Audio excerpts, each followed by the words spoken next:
Hello, everyone. Welcome to the International Free Webinar. Thank you again for joining us for the part two of Thesis Writing Made Easy. I am super excited to have you here. About all the amazing conversations and discussions with you and with our brilliant speakers tonight. And my name is Rahamina, your host for tonight. For the participants who are new to this webinar, let me give you a little bit background about IGP. The Institute of Global Professionals serves as a resource to students and the community. This Institute of Global Professionals providing holistic social work and education to create a competent generation. We have organized this webinar, training, offline and online courses from best and trained speakers, trainers all over the world to create a best learning platform for all of you. Our mission is to empower people and improve their skills. And we have successfully completed 139 webinars. Tonight, we are proud to present 140 webinar entitled Thesis Writing Made Easy Part 2. So if you remember, we have done for the part 1. So this evening, we're going to continue the part 2 with two brilliant speakers, Dr. Arnold D. Alvaro and Dr. Wilma David Paris from the Philippines. So please don't forget to share this webinar in your community.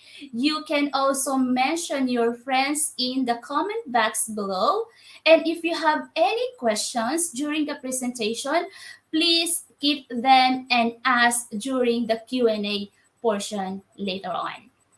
So before the presentation begins, allow me to introduce our humble, kind, and brilliant speakers from the Philippines. He is a data analyst, bachelor in education, major in mathematics, and doctor of education. So please help me welcome our first speaker, Dr. Arnold D. Alvaro, all the way from the Philippines. Sir, good evening. Good evening, ma'am. Good evening, everyone. Thank you for inviting me to speak here in IGP. Sir.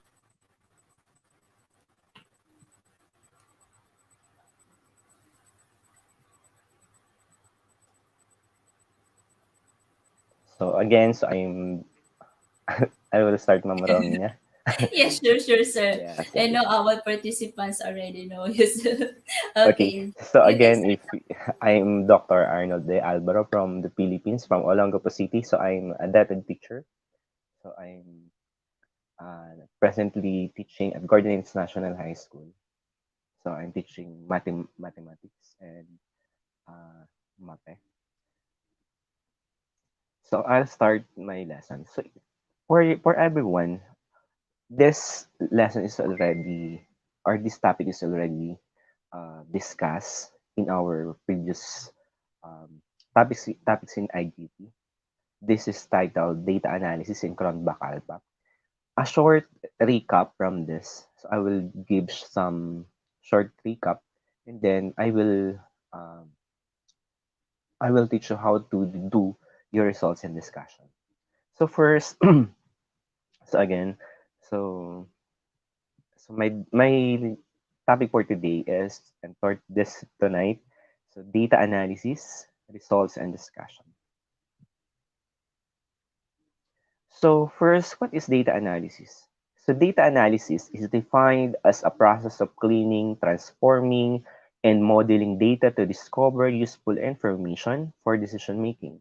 So the purpose of data analysis is to extract useful information from data in taking the decision based upon the data analysis. From this short statement, we can say that the data analysis, it entails what is the result. What is the result um, of our study? What is the result of one part of our study? And so on and so forth. So first, what are the statistical tools? This is already discussed by um, Dr. Bugayong last August 2.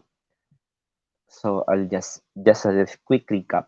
So in data analysis, we could use the t-test again. When we should use the t-test. So a t-test is a statistical test that is used to compare the means of two groups. It is often used in hypothesis testing to determine whether a process or treatment actually has an effect on the population of interest or whether two groups are different from one another. So um, we are getting the difference. So from the word difference, so again, we are looking from the differences of the two variable. So there we have the one-tailed, so we have the close-ended and one direction, and we have, for example, for this one, so do boys spend more time each week in 4-H activities than girls? So one-tailed. From the word close-ended or one direction, that is more. There is a clue word that is more. Next, we have two-tailed, or we call it the open-ended. So, example of this, is there a significant difference between girls and boys in the numbers of hours spent in for each activities each week? So for this one, when we say two-tailed, in mathematics, we have the uh, bell shape, that is what we call the normal distribution. So when we say two-tailed, these are we have the rejection region, and then we have the accepted region. So when we say two-tailed, it's either in the negative side or in the positive side. So that is two-tailed. Unlike the one-tailed, when we say more, it's uh, it's a positive. Positive. Next, we have t-test paired. Uh, so the t-test paired two sample per mean. So the t-test paired two sample per mean tool performs a paired two sample students t-test to ascertain if the null hypothesis means of two populations are equal. It can be accepted or rejected. So this test does not assume that the variance of both populations are equal. So paired t-tests are typically used to test the means of a population before and after some treatment. So two samples of math scores from students before and after a lesson. For example, um, we are looking for if our teaching strategy is effective. We could use this uh, t-test paired two sample for means again. So we need um, before pre-test and post-test, and then pre-test happens before the teaching strategy, and the post-test will be given after the lesson proper. Next, we have the t-test two sample assuming equal variances. So a two sample t-test assuming equal variances is used to test data to see if there is statistical significance or if the results may have occurred randomly. So this procedure provides sample, size, and power calculations for one or two-sided two-sample t-test when the variances of the two groups or population are assumed to be equal. So the assumed differences between means can be specified by entering the means for the two groups and letting the software calculate the difference or by entering the difference directly. So for this one, if we are using the data analysis and the SPSS, we could put the uh, assumed mean. So that is equal. Next, we have t-test. We will use t-test, for example. So, two sample, assuming unequal variances. So, this tool executes a two sample students t-test on data sets from two independent population with unequal variances. So, this test can be either two-tailed or one-tailed contingent upon if we are testing that the two population means are different or if one is greater than the other. Again, if we are looking for if one is greater than the other, that is one-tailed. If we are testing that the two population means are different, we are using two-tailed. Again, that is the difference between the one-tailed and the two-tailed.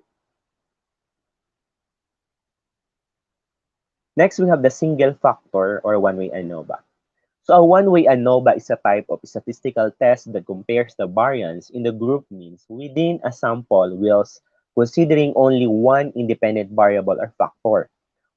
It is a hypothesis-based test, meaning that it aims to evaluate multiple mutually exclusive theories about our data. So this is commonly used, the single-factor ANOVA.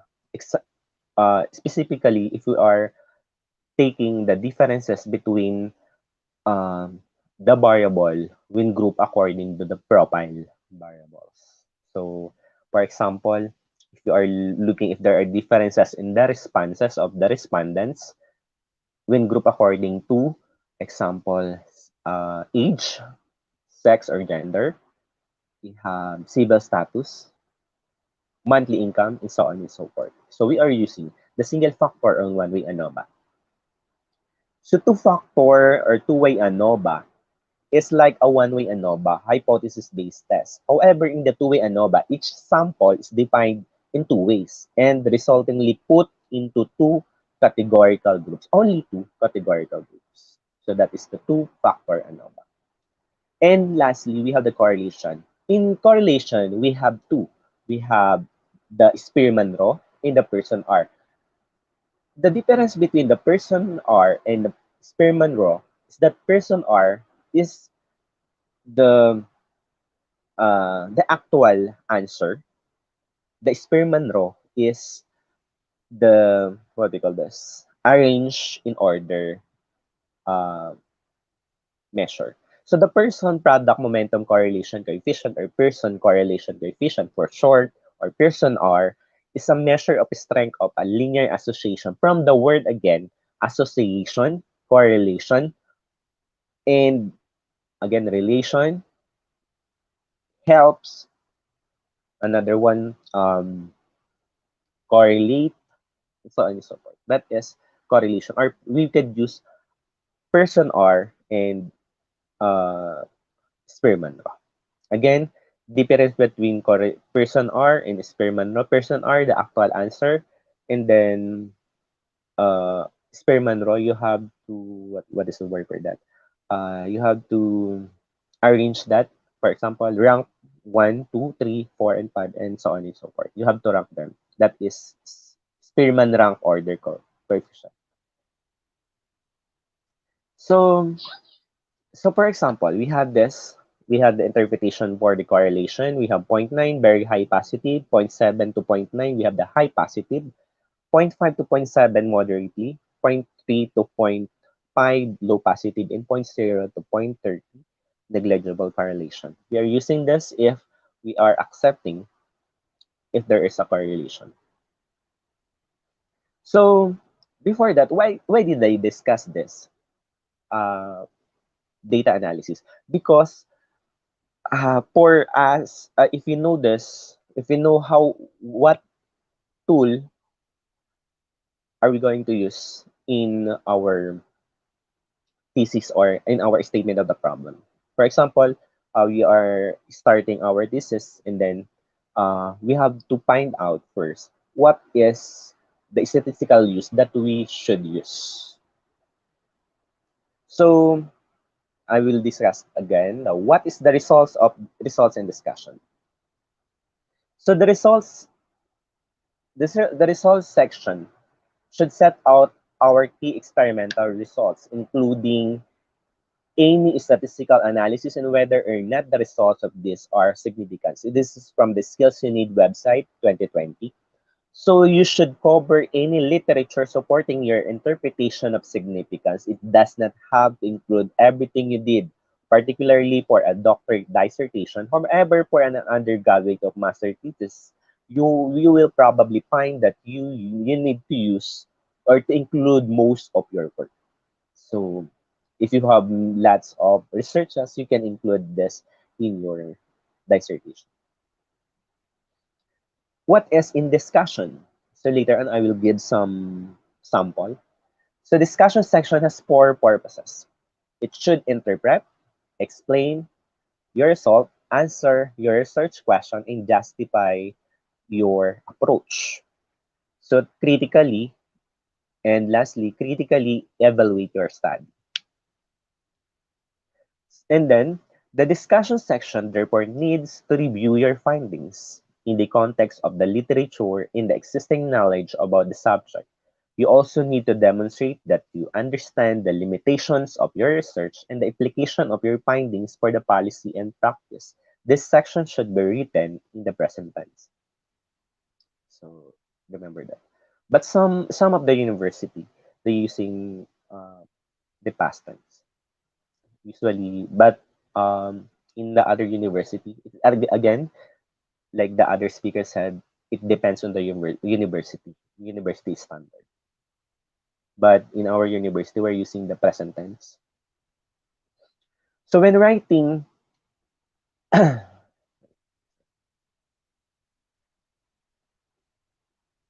when writing a dissertation or thesis, the results and discussion section can be both the most interesting as well and as the most challenging section to write. Why is it interesting? Because you are there to present your the result of your study, and then challenging because you need to find different literature that will justify your result and finding.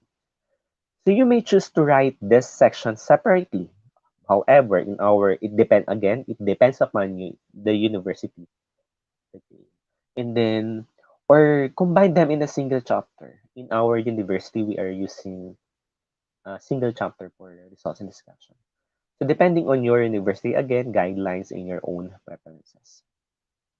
So how to do the results and discussion? So um, what are the things that we should consider? First thing that we need to consider is it's not unclear here. The statement of the problem. For example, even if it's not it's small in the screen. So the purpose, for example, in my dissertation here, this is my dissertation. So my statement of the problem, I will discuss some. So how is the stress causing factors experienced by secondary school teachers been described on the following aspects? As you can see in this one, since the question is how, we can use um, mean, frequency, percentage, and rank. Next. So what is the profile of the teachers in terms of age, sex, civil status, current position, number of years teaching, highest educational attainment, average monthly income? From this word too, we can use mean, percentage, frequency, and rank. For this one, how is the job characteristic of secondary school teachers be described in terms of job description and job performance? For this one, we should use, again, mean, frequency, percentage, and rank. For this one, yeah, that one. And then number five, is there a significant difference from the word significant difference on the stress causing factors experienced by secondary school teachers when grouped according to the proper variables? So from the word significant difference, we are using, we again, uh, earlier I discussed, if you're using difference, we should use if there is a proper variable that is one way ANOVA. Number six, is there a significant difference from the job characteristic of teachers when grouped according to the proper variable? Again, difference and proper variables, one way ANOVA. Is there a significant relationship between the stress causing factors experienced by secondary school teachers and job characteristics? For this one, which from the root word relationship, we should use person or. So in my dissertation, I use the actual result. Therefore, I will use person or. If I rank the answer, the actual answer, therefore I will use sperm law. Since it's I need to use I decided to use person or, so no need to rank it. So I will use person or. So uh this one is our format in the graduate school here in the Philippines. So chapter 4, results and discussion. So this is the this is the introduction for the chapter. So this chapter presents the data gathered and then there's subsequent analysis and interpretation. So the data obtained from the responses in the questionnaires were properly tabulated, organized, and interpretation with the use of appropriate statistical measures. From the word statistical measures, we should use the proper or appropriate statistical measure for each statement of the problem.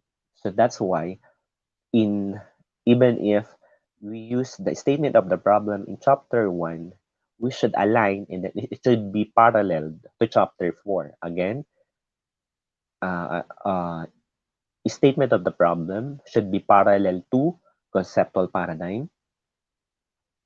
It should be parallel also to what do you call this? Conceptual paradigm, scope and limitations.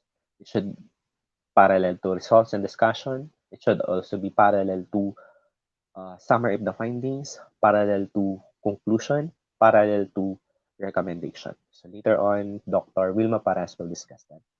The summary of findings, summary of the problem, conclusion, and recommendation. So for that one, since as you can see here, um, my statement of the problem number one is the how is the stress causing factor experienced by secondary school teachers described on the following aspects. So as you can see for that, since that is my first problem, so here also in chapter 4, it is parallel to that. So for this one, I will read. Stress causing factor is my question number one. So table 2 to 13 are the responses that are tabulated and analyzed by the researcher. So these are the data that came from the questionnaire. It embodies one-third of the research proper. The stress causing factor experienced by teacher was divided into two main parts. So we have the organizational factors and work-related factors. So organizational factors. So the organizational factors experienced by teachers was divided into 7 subparts: time, bureaucracy, work environment, physical environment, service, accrued classroom, insights classroom, and security. As you can see, even even in the result and discussion, we have to discuss what is inside those uh, problem. We should discuss. For example, in stress causing factor, they have two parts. We should discuss what are the two parts of that: organizational factor and work related factor. And then under the stress causing factor, we have the organizational factor. So if we would like to discuss the organizational factor, so therefore we should discuss what are those subparts or 7 subparts. So that's why I discussed the time, bureaucracy, and so on and so forth. So since our first problem first subpart is time. So therefore, I will use also time in the discussion. So for example, time, table 2 shows the stress causing factor experienced by teacher when it comes to time. So the researcher subdivides this part into 10 categories. As you can see, as I discussed in our previous topics, again, data analysis and Cronbach Alpha, in the university, we should use it is the standard is 10 questions per each. So some university uses 5, some where you only use 7, so on and so forth. But the standard in our university is 10. And in my opinion, we should use also 10 because of again in it will affect the result in the reliability testing. So for that one, uh this is what we call the result. So as you can see, there is a table. In some university, it is not centered. Centered. In other university, it's left aligned, left aligned. So for that one, so my problem is about organizational factors and causing stress in terms of time. So this one is in what do you call this? In in the process of thesis writing, this data is given by the data analyst or the statistician. So since I'm a data analyst, so I also did this one in my dissertation. So I'm the data analyst of my own dissertation. So this one is the result. So I did not, for example, this is very what is timely because even in uh, even if we are not in pandemic, uh, 2019 back and now it's pandemics. Therefore, there is stress in terms of um, in the side of teachers. So my result is this one. The rank one for this one is I had uh, I have to do something because of too much paperwork even in my vacant time. So in our part as teacher, we have lots of paperwork. This is the result of my study. So there are lots of paperwork of teachers. So you can see here, we have the weighted mean, we have the descriptive rating, and we have the rank. Why should we need to use weighted mean? So to describe which is the highest, which is the lowest. So in this one, the rank one again is number 10, category 10, and then 9, question number 7, and question number 3. And the last one, which is they did not experience for this one, is they suffered overload and too much coordinatorship. So some of the teachers don't have too much coordinatorship, but some are overloaded. So that is. So as you can see this one, it described.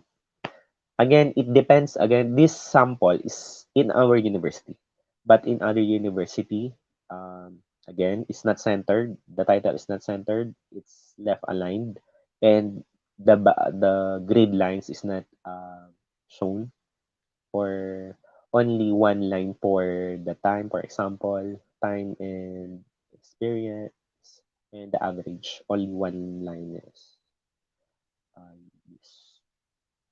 So let me go back to the this the the guidelines. So the guide for this one, okay, discussion section. So first, remember this one: interpret and explain your result. So interpret and explain your result. Answer your research question. Justify your approach and critically evaluate your study. Let's look at the sample if we already did this one.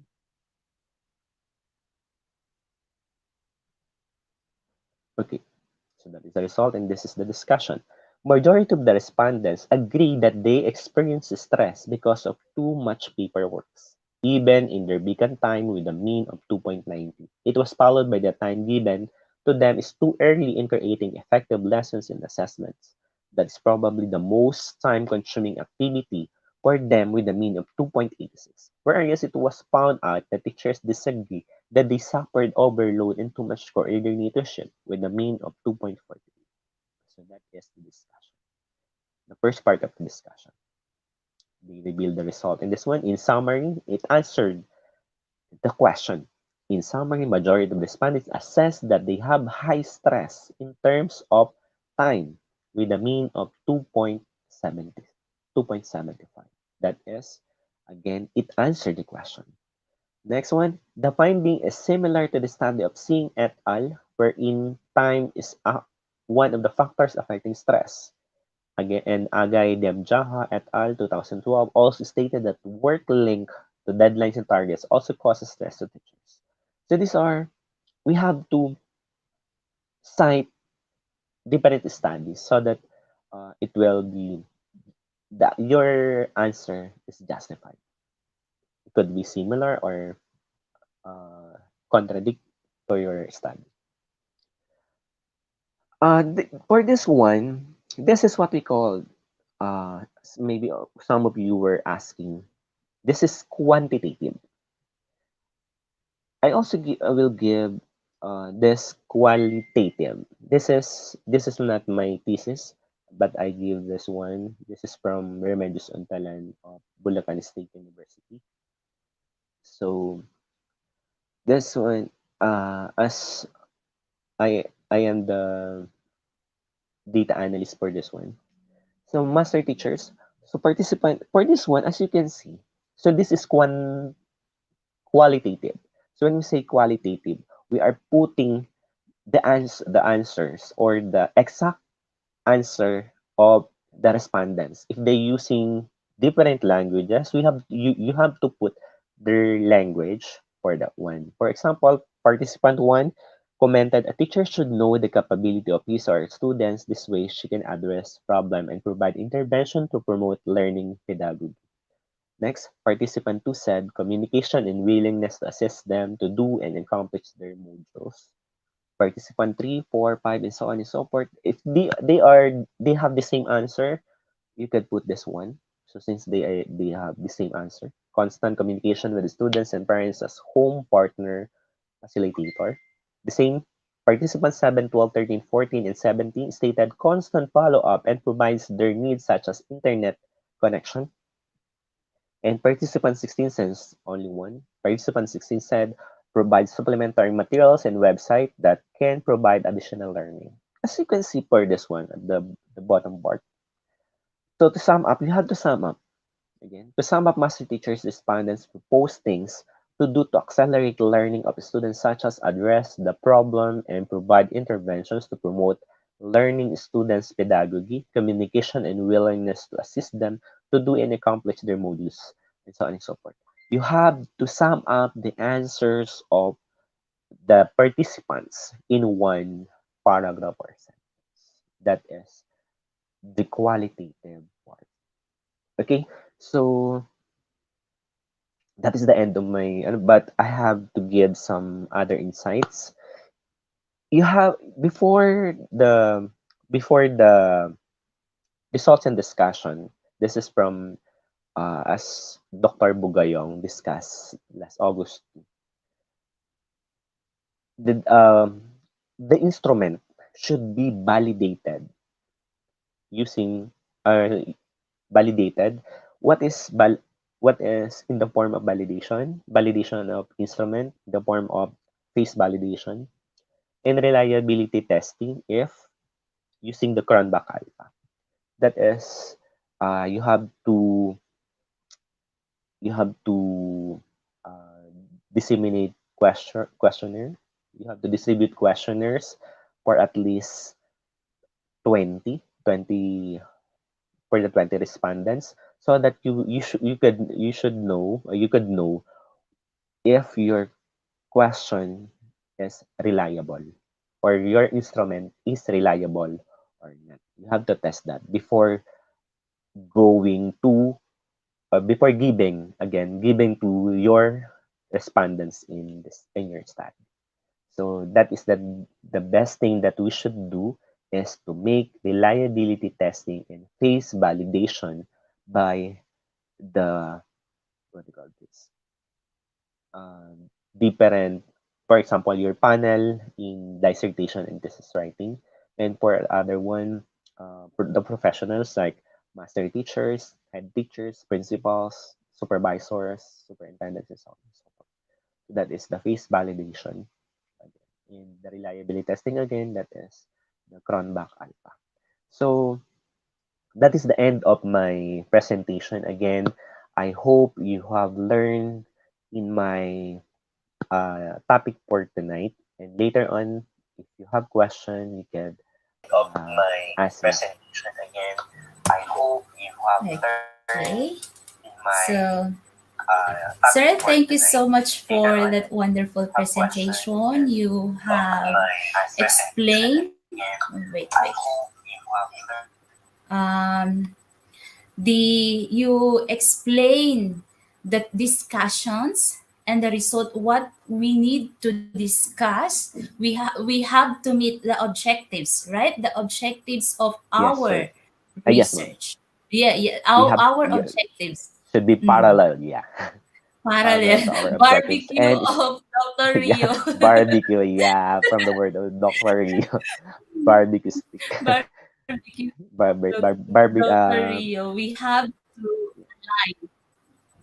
Mhm. Yeah, Yes, align sir. and And parallel. thank you so much, sir, because you yes, you explained the correlation, ANOVA, the Chromback alpha, which is very important for our participants when they will do their research. That's very important, sir.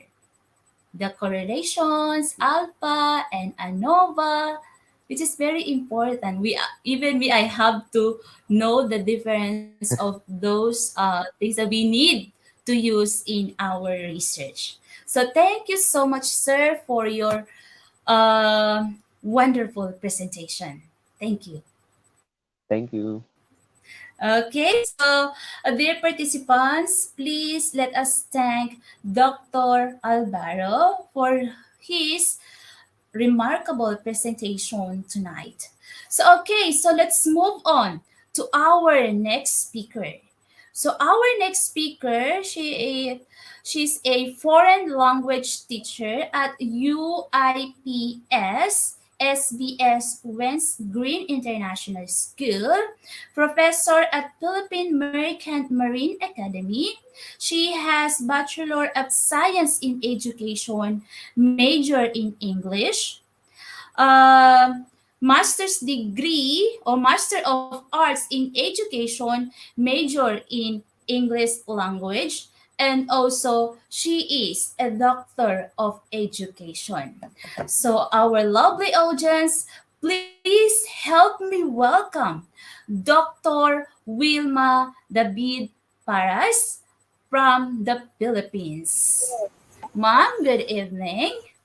Um, Good evening, ma'am. Good Good evening, evening. everyone. I would just like to give a short introduction about myself. I am Dr. Wilma David Paras from my beautiful country, the Philippines. I Yes, am currently absolutely. teaching at, yes, of course, love your own, ma'am. Beautiful country, as Yes, ever. yes, yes. I am currently teaching at the Philippine Merchant Marine Academy as a professor for almost a decade. Matanda na. As everyone knows, that PMMA is a premier maritime school in the Philippines. So in here, I am teaching English subjects, all Englishes, English 1, English 2, English 3, English 4. And English 4 is all about, the description of English 4 is thesis writing. So this Oh, topic is very familiar to me, ma'am, and I am very much willing to share my knowledge and expertise in thesis writing, how to make it we are so easy, make excited, it easy. Mom. Yes, ma'am. Okay, ma'am. Okay, ma'am. And prior to teaching at Philippine Merchant Marine Academy, I was once an English foreign language teacher at Dubai, United Arab Emirates at Sharjah British School Wow. for almost 9 years. And it's an opportunity for me to work abroad, ma'am. And after my teaching in Dubai, I went back for good in the Philippines. And you know what? As a teacher, always a teacher. Once a teacher, Yes, always a teacher. And this has and been my always a passion learner. in teaching. Okay. I'm happy to be sharing my knowledge and expertise to all of you, to all of the viewers and the participants of this webinar. Okay, so let me start, ma'am. No? Okay. Sure, sure, ma'am. You can share now your PowerPoint presentation. Yes, Good luck, ma'am. ma'am. Thank you very much, ma'am. Welcome.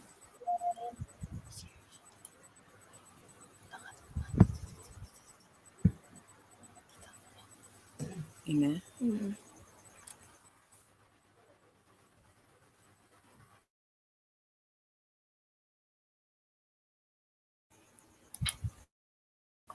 All right.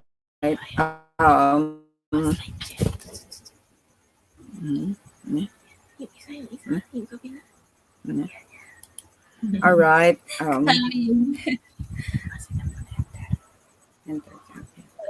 Thesis writing may this all right. This is summary, conclusion, and recommendation. As we all know, that this is the last chapter of the thesis and the most important part because it is here where the findings and the whole thesis, for that matter, are summarized. Generalizations in the form of conclusions are made. The recommendations for the solution of problems discovered in the study are addressed to those concerned.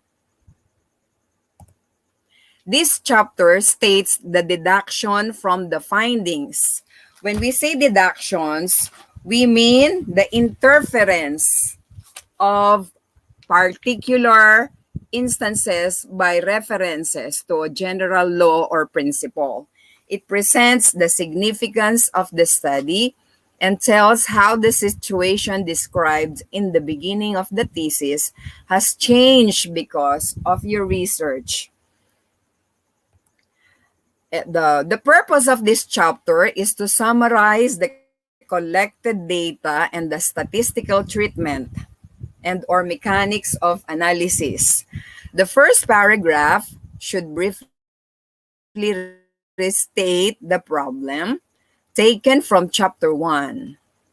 So in here, we need to explain the object of each experiment, question or objective, point out salient results, and present those results by table, figure, or other forms of summarized data. In this chapter as well, a researcher need to evaluate, or he or she is required to evaluate his or her own work and provide personal insights and interpretation of the results. However, this does not mean that you give your opinions as you wish.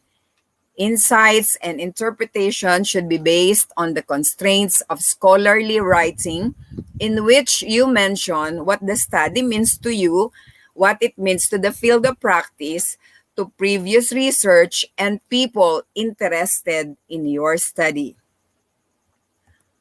Okay, so let's go now to summary. The objective of this section is to refresh the reader's understanding of the findings or the results. Next, highlight the main or major findings that you had started in chapter 4. Okay. There is no need to explain in detail the findings or results and avoid the temptation to copy and paste from chapter 4. And then the summary should be simple.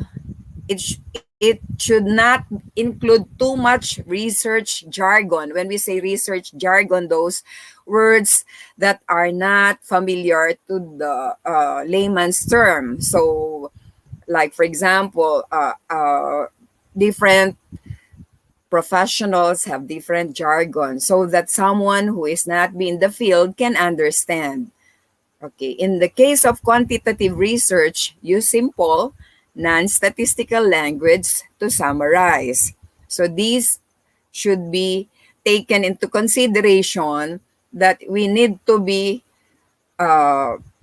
simple, no? We need to use simple non-statistical language to be able for us to summarize. Also, we need to remember to write in the past tense. Okay, all research when you write the summary, you need to use the past tense of the verb, not future, not present. For example, job satisfaction has expressed by staff did not vary according to leadership styles of the senior manager. It is the verb that are used here are in the past tense, expressed. Okay, you can use the D and ED form of the verb and the past tenses of verbs. Okay, for quantitative research, to ensure flow, it is suggested that you use the research questions or hypotheses as a guide. Okay, so we know very well what quantitative research are. So for qualitative research, you could use the research questions, themes, or categories. So it depends what kind of research are you going to use: quantitative, qualitative, descriptive, historical, etc. There are lots of research type that we can use as a researcher or as a thesis writer. And then the next is synthesize the findings and show how they converge to answer the research question. So synthesize what are the findings, and we need to show how they converge to be able for us to answer the research questions. So in other words, we need not go beyond what the findings had been synthesized. Okay, and then according to Alvior in 2014, he suggested that the use of semantic markers such as the following words in order for us to avoid repeating the same words or phrases. The semantic markers are additionally, also, further, in addition to, moreover, contrary to, with regard to, as regards, however, finally, during the past, for example, 3 years, 4 years, during the past 3 years, during the past 5 years, okay, from 1996 to 2006, for example, after 10 years, as shown in, as presented in, consequently, nevertheless, in fact, on the other hand, subsequently, and nonetheless. These are the semantic markers that we can use in our research when we do summary to avoid repeating the same words or phrases. Okay. So if you are excited about your findings in chapter 4, you should not have much of a problem with the summary section. So this is very simple. It's self-explanatory. Okay. Now let's go to characteristics of the summary of findings. Okay. Number 1, these should be remembered, no? These are very important. They are part and parcel of the summary of findings. Wherein, number 1 is there should be a brief statement about the main purpose of the study. When we say brief, it should be short, direct to the point, and it should be all about the main purpose of the study. Then the population or respondents, okay, who are your respondents, the period of the study, okay, because in research we need to have time bound. From what date until what date, okay? Method of research that you used, okay? Is it descriptive or historical or qualitative or quantitative? So you need to address this method of research that you have used.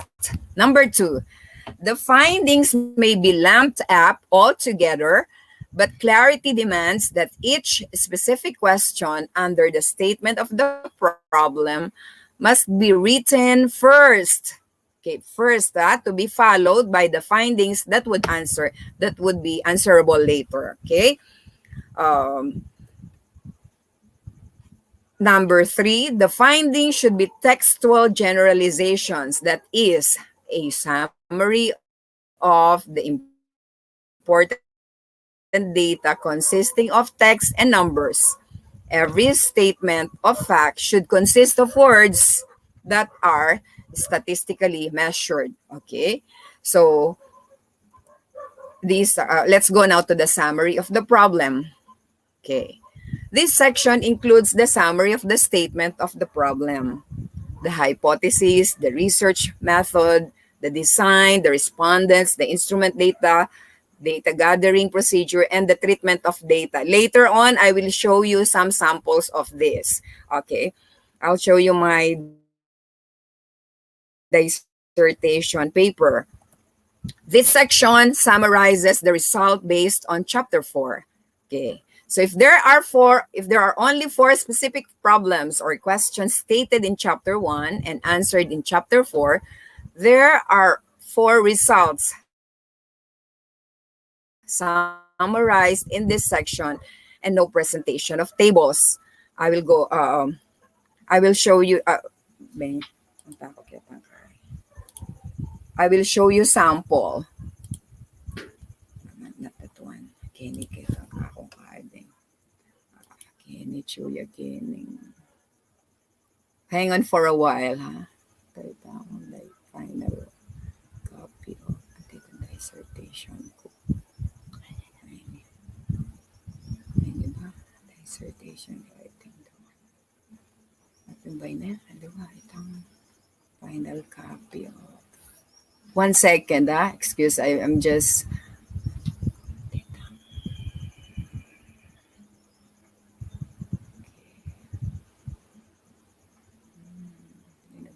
Dissertation. Kebit ko na again.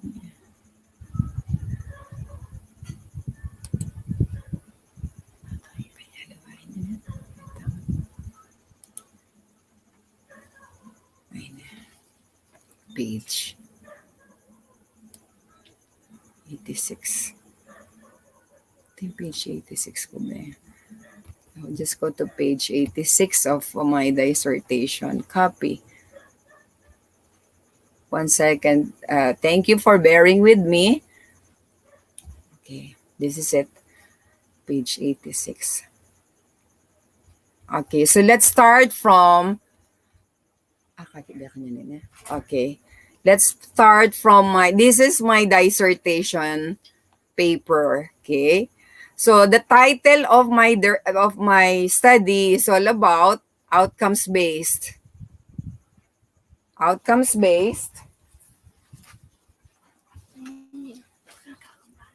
Okay. Outcomes-based teaching and learning practices of instructors in the maritime schools in Region 3. So this is the sample, okay? This, when you are writing the summary, conclusion, and recommendation, you should have a preparatory statement before you write the summary. So the preparatory statement states that this chapter presents the summary of findings, conclusions, and recommendations.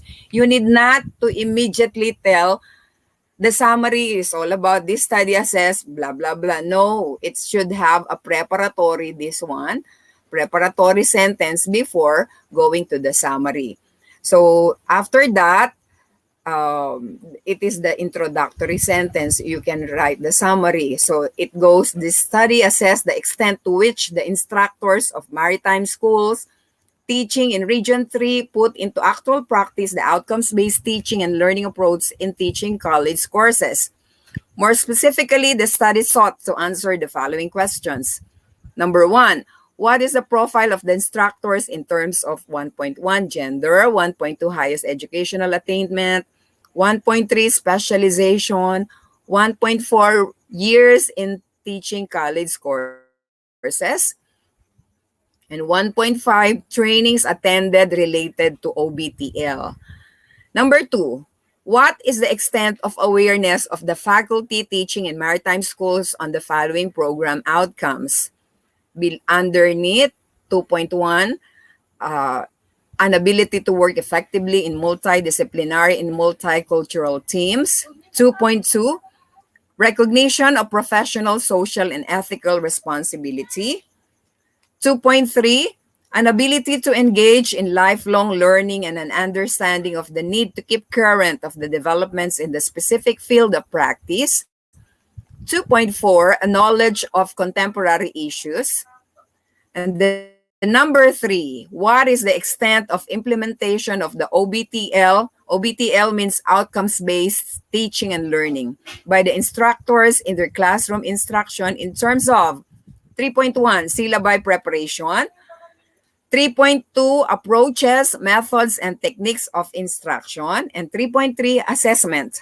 4, what are the problems met by the instructors in the implementation of the OBTL? Number 5, excuse me. Are there significant variations in the level of awareness on program outcomes among instructors across schools?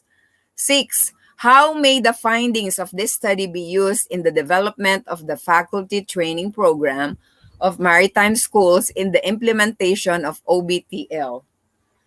The descriptive comparative design of research was used in the study where the maritime instructors are teaching maritime courses in Central Luzon.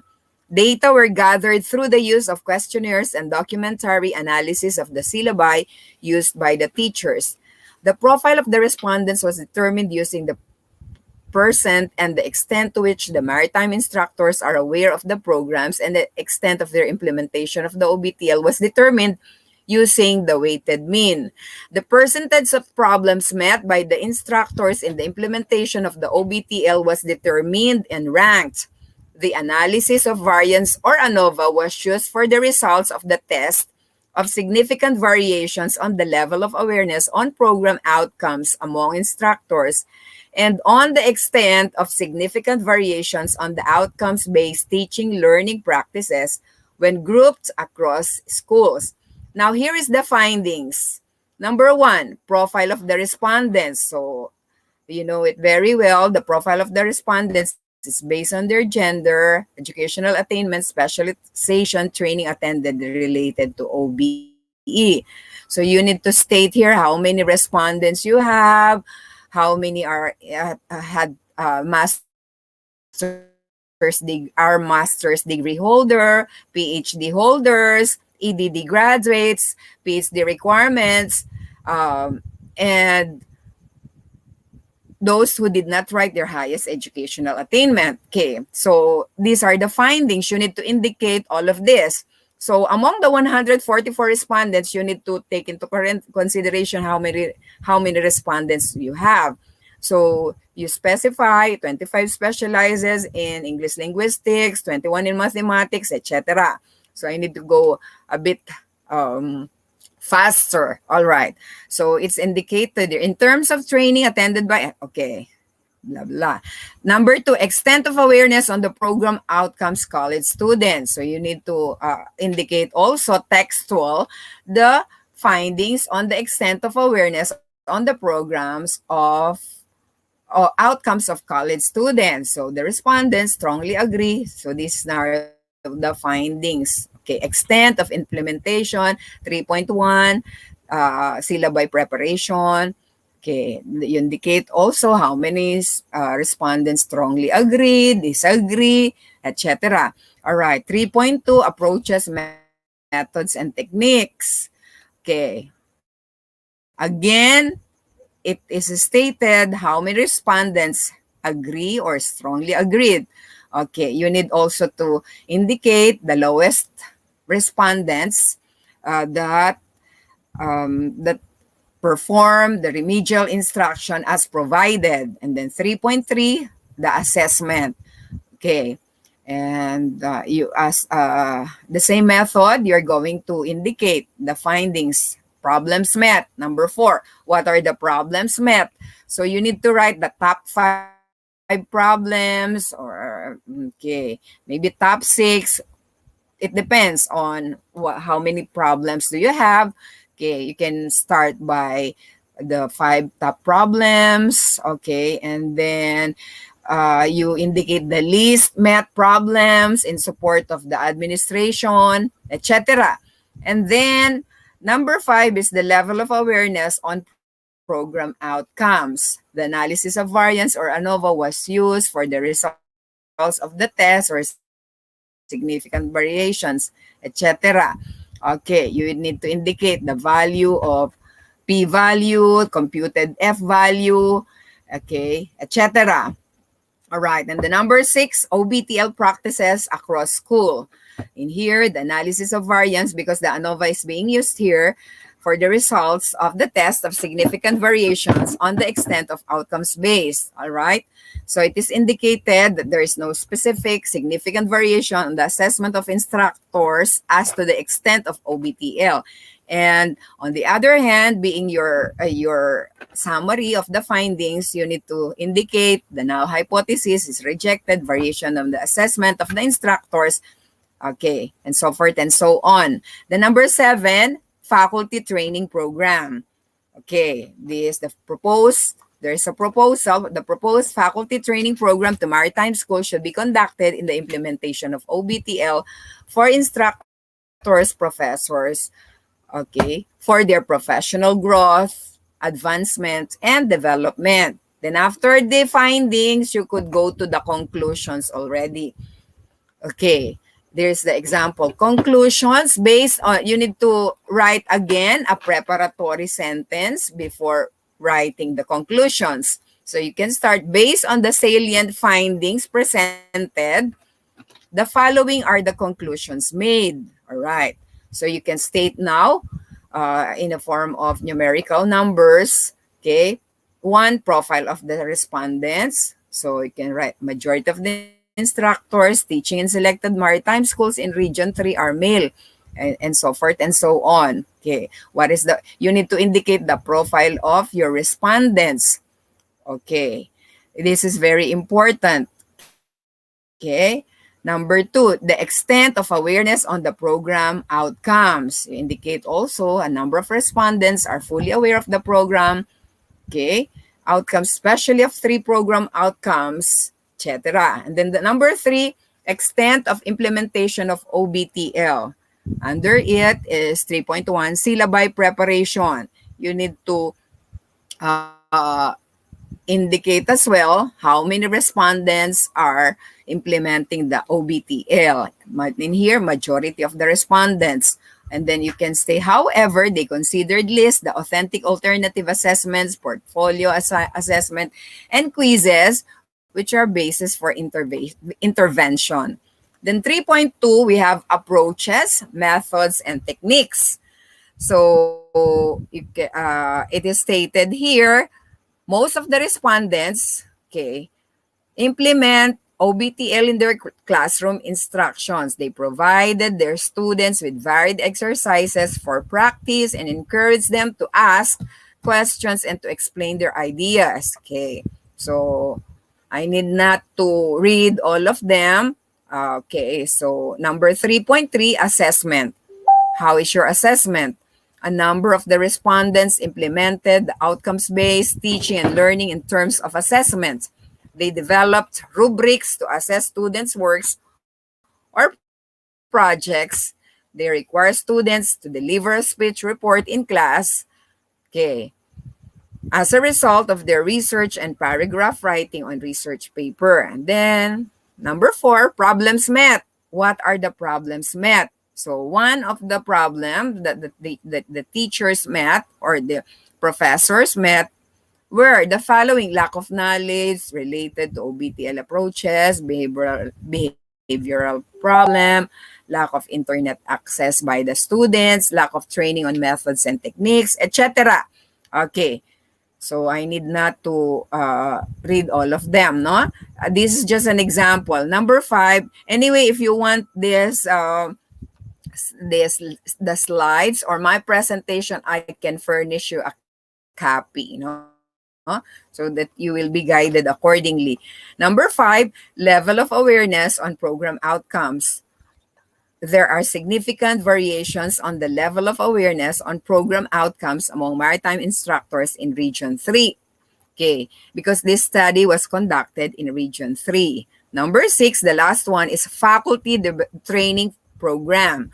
So the proposed faculty training program to maritime schools needs to be conducted in the implementation of OBTL and for instructors, professors, professional growth and development. So that those are the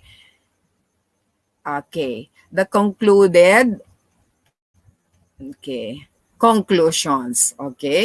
So based on the salient findings. Now let's go to the recommendations now.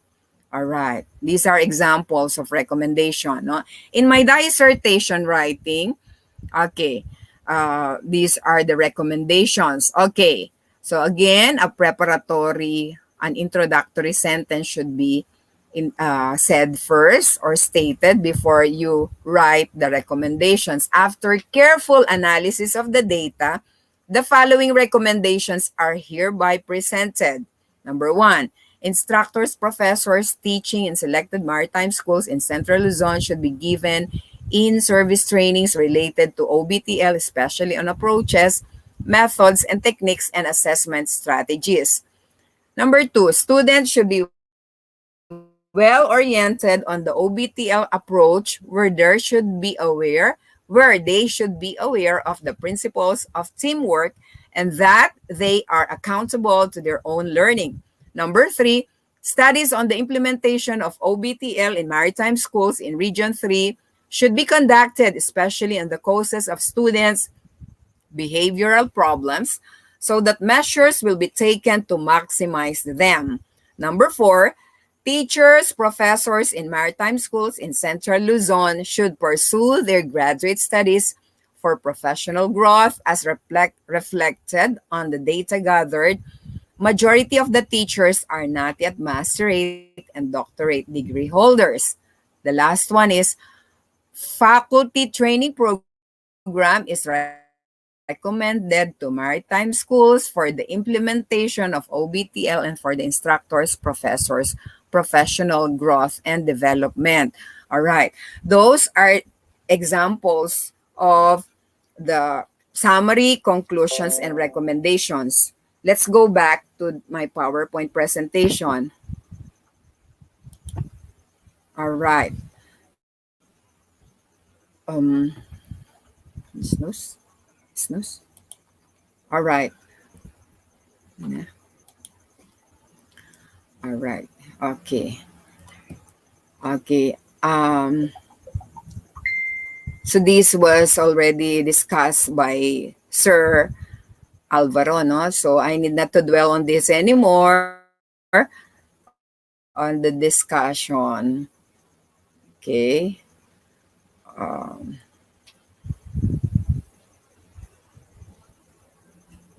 Okay.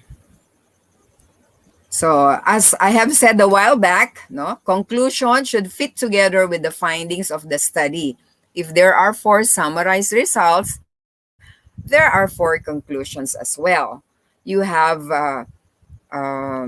seen my dissertation that my conclusions fit together with my findings of the study. Okay. And then characteristics of conclusions. Number 1, conclusions are inferences, deductions, abstractions, implications, interpretations, general statements, and or generalizations based upon the findings. Number 2, conclusions should appropriately answer the specific questions raised at the beginning of the investigation in the order they are given under the statement of the problem. You have seen my example a while back, okay? My conclusions there are appropriately answerable to the specific questions raised at the beginning of the investigation. And then number 3, conclusion should point out what were factually learned from the inquiry. This is very important. And number 4, conclusion should be formulated concisely. When we say concise, it should be specific. It should be brief and short. But we are not saying that it is brief and short. It should not disparage the meaning of what you need to emphasize. All right. So yet they convey conclusions should convey all the necessary information resulting from the study. You need not to divulge or to include anything that should not be that are not result um, any information resulting from the study. Okay, they need to be um, from the study itself. Okay, now for your conclusion, what are the answers have you found to your research question? Okay, these are the some of the questions that you need to take into consideration. Okay, as a researcher, when you will be writing your conclusion, you need to take into consideration these questions. And if you can answer this very well, so you have a good research. Okay, so what answers have you found to your research question? If you have a hypothesis, has it been strengthened or has it been weakened or falsified? So you need to address and answer this question. Okay, do not introduce issues here that have not been mentioned earlier. Okay, so in other words, you need not to formulate any idea not being mentioned in your study. Okay, not being mentioned in the findings. Okay, because they go hand in hand. All right, the summary, the findings, the conclusions. It is as if uh, they are inseparable with each other. If the results of your study do not allow you to draw any conclusions, you can end up with summing up. Okay, so let's go now to recommendations. Recommendations are based on the findings and conclusions. This is arranged in accordance with the conclusions. Okay, recommendations should be feasible, practical, and attainable. We know for a fact that a thesis should contain, should be smart. When we say smart, we need to be specific, measurable, achievable, relevant, and time bound. Okay. Then they should be action oriented. They must recommend action to remedy unfavorable condition discovered, right? So so again, recommendation urge specific actions, okay, to be taken with regard to policy, practice, theory, or subsequent research. Oh my God, where is it? It went away. What happened, Beng? Natamaan mo. Sorry. Recommendation. No, go back. Sorry. Okay. So recommendations are specific suggestions that you can make with regard to further research on the topic. Okay, recommendations should be, first, it must be logical, specific, attainable, and relevant. Okay, you know this very well, no? Second, it should be addressed to persons, organizations, or agencies directly concerned with the issues or to those who can immediately implement the recommended solutions. And third, present another topic which is very relevant to the present study that can be further investigated by future researchers. But never recommend anything that is not part of your study or not being mentioned in your study. Okay, take into consideration all of this guidelines or things to do before or when you write a recommendations in your thesis. All right. After organizing your thoughts as to what would be the contents of your recommendations, you should write it in simple present tense.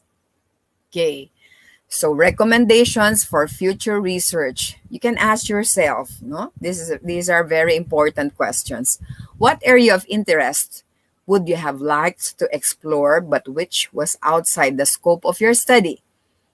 Next question. What other perspectives could be explored to illuminate aspects of the subjects which were only merely uncovered? Okay, the last one. What follow up studies would you like to conduct given your results or your findings?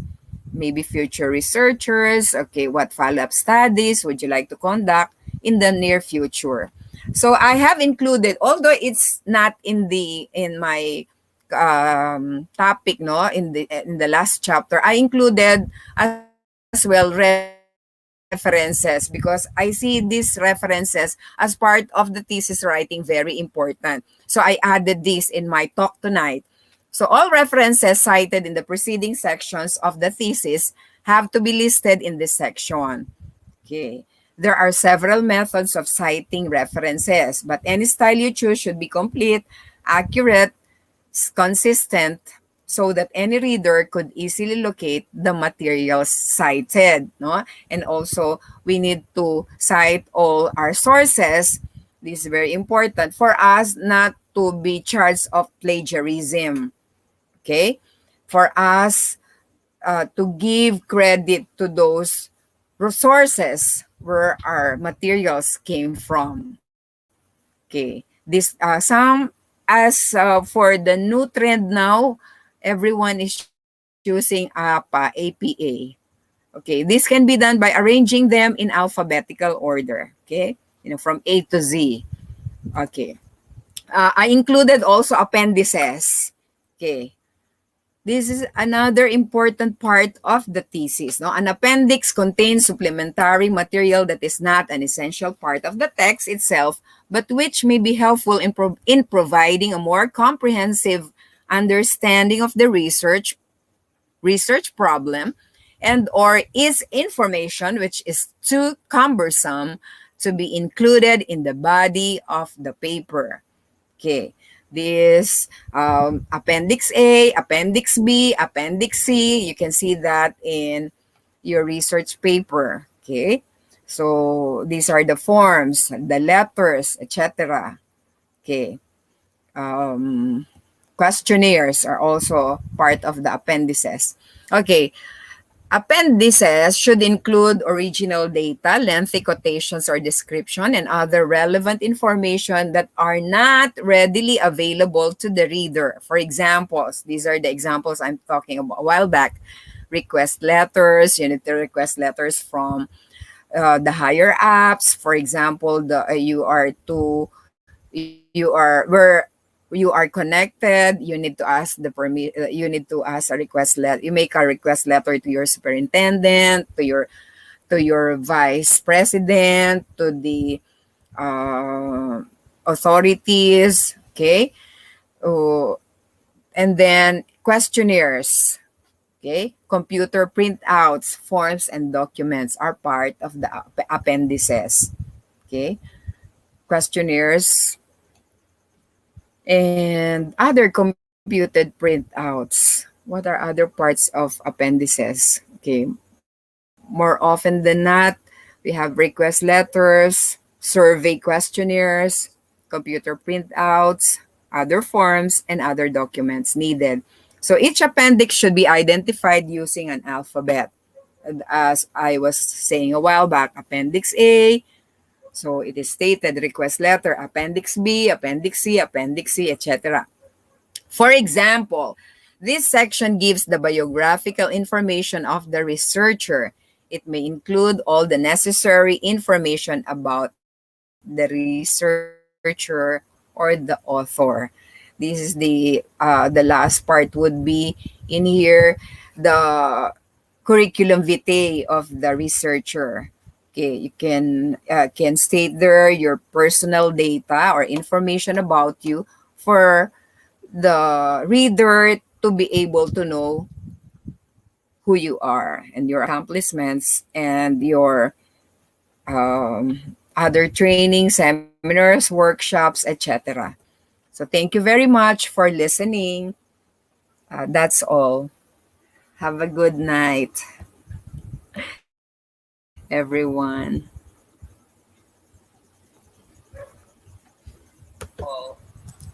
Hi, ma'am. Hi, hello Wow, po.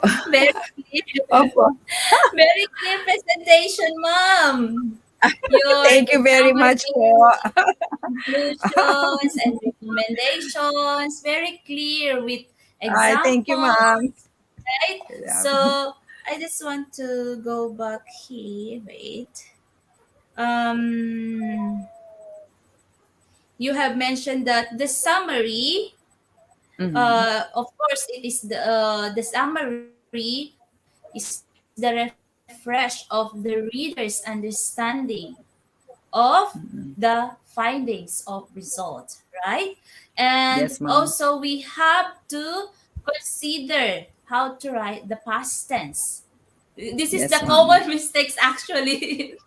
Yes. And Mama Nolita, she has additional tips, ma'am. Yes, Mama ma'am. Nolita said, determine Uh-uh. your working thesis. Consider how you would complete sentences. However, Yes, ma'am. keep in mind that the academic writing generally does not use person pronouns. These statements are useful starting points, but formal research papers use objective voice, according Okay, to ma'am. Yeah. Mama Nolita. Yes, Yeah, so, that's and correct, ma'am. That's correct. thank you so much, Mama Nolita. You know, ma'am, more heads are better than And one. Okay. More heads are better than yes, one, ma'am. yes, ma'am, true. Yeah, Yes, yes, because of that's our true time po, ma'am. constraint, I cannot discuss everything, ma'am, Mhm. because we will be finishing So, until tomorrow. If I'm going to, yes, ma'am. So the good thing, yes, ma'am, ma'am. is there is a interaction with Yes, our ma'am. Yes, ma'am. audience. So means they can Yes, relate and ma'am. they can add. So that is the beauty of this webinar. There is an interaction. So thank you so much to our lovely audience for sharing your ideas about research. And just like what you have mentioned, ma'am, Mm-hmm. conclusions are inferences, Mm-hmm. deductions, Mm-hmm. abstractions, implications, Mm-hmm. interpretations, general Mm-hmm. statements, and or generalization based upon the findings, which is true, ma'am. Very Yes, clear. ma'am. And in recommendation, of course, we have to, this is in future, ma'am, right?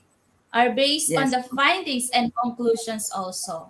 So just like what Dr. Alvaro had mentioned, so there is a alignment or parallel. We have to meet the Mm-hmm. objectives of our research. So Ah, ma'am, yes, thank ma'am. you so much for that Ah, yeah. remarkable presentation. Thank you so much for My sharing your pleasure. knowledge and expertise in this webinar. So, Yes, ma'am. dear My pleasure, participants, ma'am. And nice to be given this opportunity to be yeah, speaking tonight. Okay, ma'am. mhm, To be able to share my share. humble knowledge to everyone who Very are grateful, in mom. thesis Very writing. clear. Yes, ma'am. Yes, yes. Thank you so much, mom. So, You're later welcome, on, ma'am. we will have a Q&A, Q&A session, mom. Okay. Mm-mm. So, Yes, ma'am. now, thank you so much, mom. So, time for quiz competition. Be ready.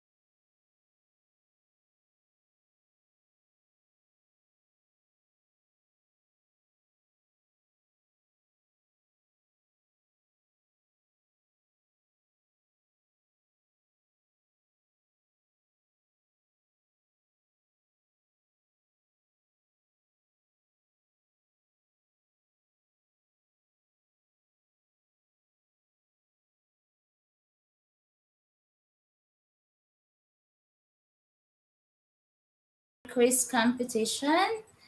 So our code is IGP quiz. Okay, wait for the code.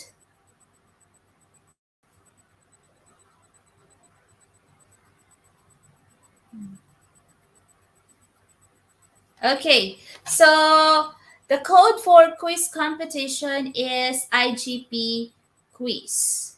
Okay, so you can see this code in the comment box also. So please go to www.slido.com and use the code IGP quiz.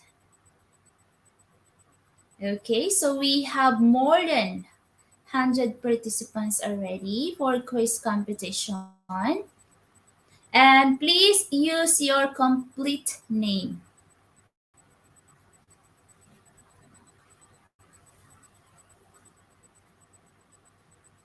Okay.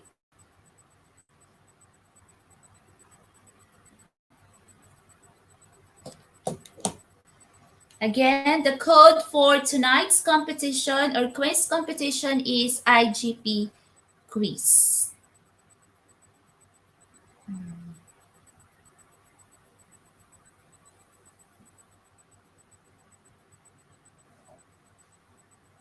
Okay.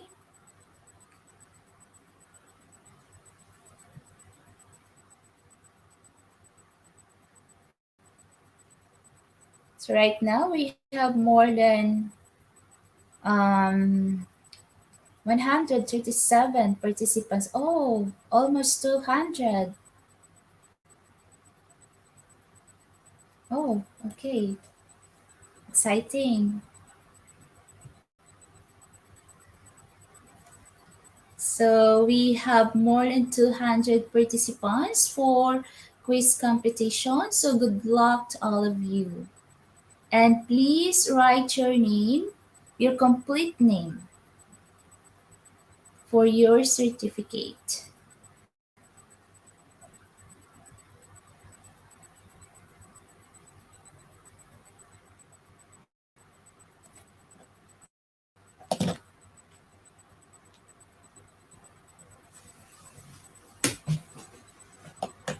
Mhm. Amazing. We have 235 participants for quiz competition. Thank you so much for joining. Mhm.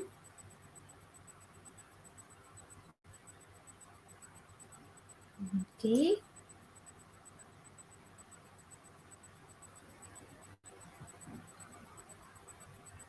Two hundred 47.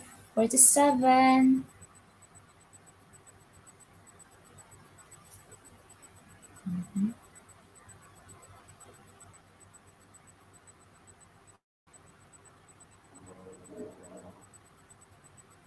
Okay. So let's start our quiz competition. Good luck. Question number 1. What is a thesis statement? A. The answer to the question. B. Your personal opinion on the topic. So that is for question number 1. What is a thesis statement?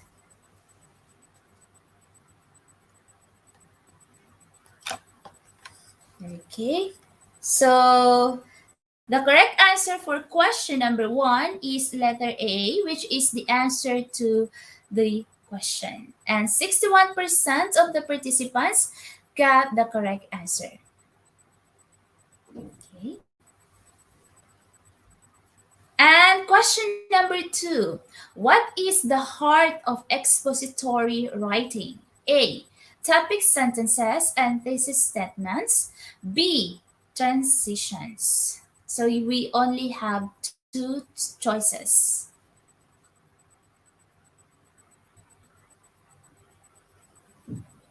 Okay, so the correct answer for question number 2 is letter A. Topic, sentences, and thesis statements. Okay, good. Congrats to 94% of the participants who got the correct answer. So question number 3. A good thesis will blank of an issue, not blank it. A. Sustain the complexity over simplify. Or B. Sustain the complexity or dramatize.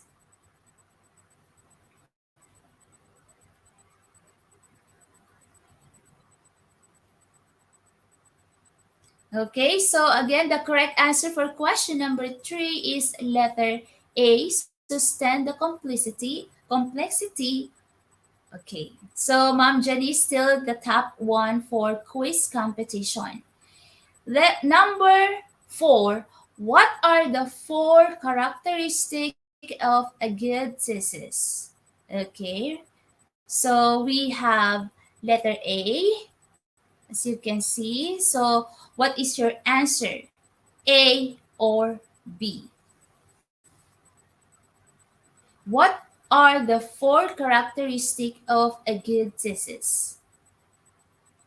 So the correct answer for question number 4 is letter A again. And 67% of the players or participants got the correct answer.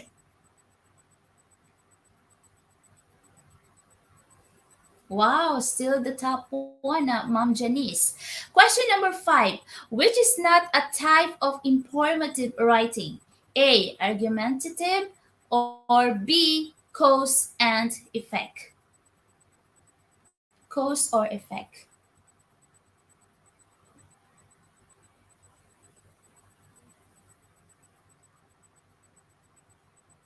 Okay, so the correct answer for question number 5 is again letter A, and 72% of the participants or players got the correct answer. Okay, so who is the top one now?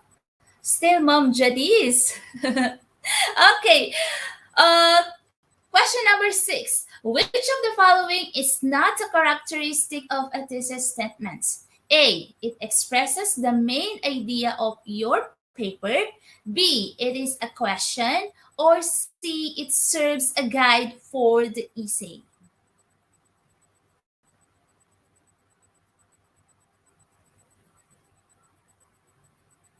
Okay, so the correct answer for question number 6 is letter B.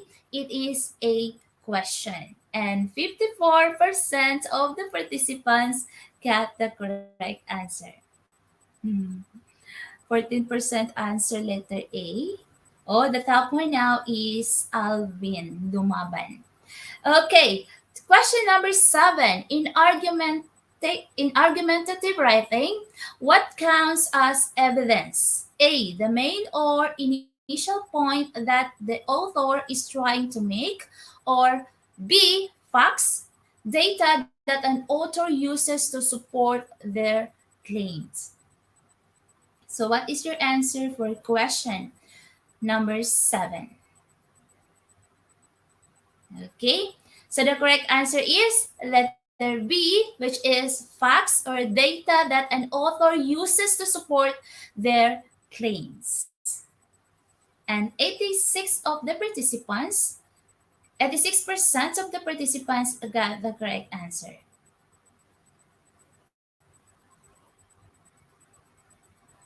Okay, Mom Janice again.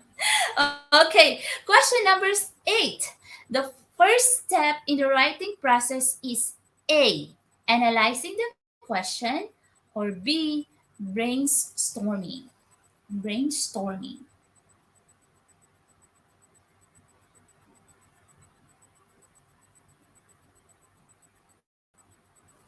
Okay, so the correct answer for question number 8 is letter B, letter A, which is analyzing the question. And 54% of the participants or players got the correct answer. Mom Janice again, the top one.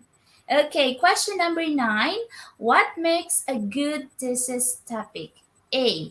Essay, narrow topic that that does not require huge workload, or B, topic you find genuinely interesting and worthwhile. So what is your answer for question number 9? Okay, so the correct answer is a letter B, which is topic you find genuinely interesting and worthwhile. Yes, of course. So 86% of the participants got the correct answer. Okay, top one again, Ma'am Janice. So last question. What are the advantages of conducting your thesis research abroad? A. Opportunity to work in a new culture environment. B. Better employment opportunities. C. Intercultural communication skill development. Or D. All of the above. No one answer letter C and letter B and C. Okay, so very good. It is all of the above, and almost all of the participants got the correct answer. So now, who is the top one? Okay, top one, Ma'am Janice, followed by Sir Jeremy, Martin, Vanessa, Gina, and Kay until 10. So these are our top 10 winners for tonight's competition. Okay, wow, 10 over 10. Good job. Congratulations. Okay, you are all winners. You are all winners. Congratulations. Thank you so much for trying. And for the top 10 winners, congratulations to all of you. Ma'am Janice, Sir Jeremy, Martin, until number 10. Okay. So now, be ready for our Q&A session. Please prepare your question, and don't forget to address the speaker, the name of the speaker that you want to answer your question. Okay, so it's time for Q&A portion or session of our program.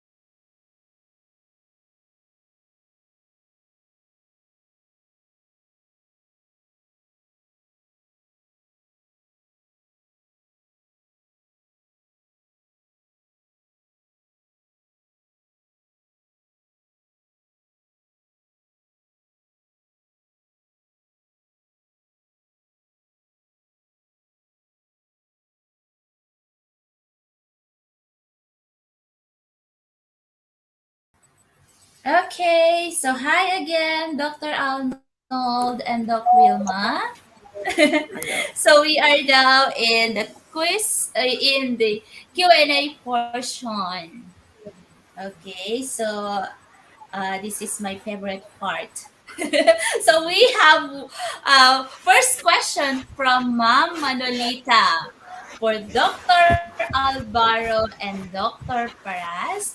What was your key takeaway with your research project throughout your academic and professional careers? Can you share us, sir and Me mom? first. Yeah. Yes, sir. Ikaw muna, sir. My takeaway from from my research is that for Yeah. first is for professional development. So I use Mm-hmm. this, so since this is I use my thesis in my masteral and my dissertation for my doctoral. And also for this one, I in my stat, since I choose the topic, okay, so this topic is directly related to me. For my master's thesis, it's about study habits. So I want to know if the study habits of the students, and in my dissertation, stress causing factors affecting teachers. So since we should know what are the problems experienced by teachers nowadays. Mm. This is very important dissertation. Yes. Thank you so much, Sir Joke lang. Alnord. Mom, how about you?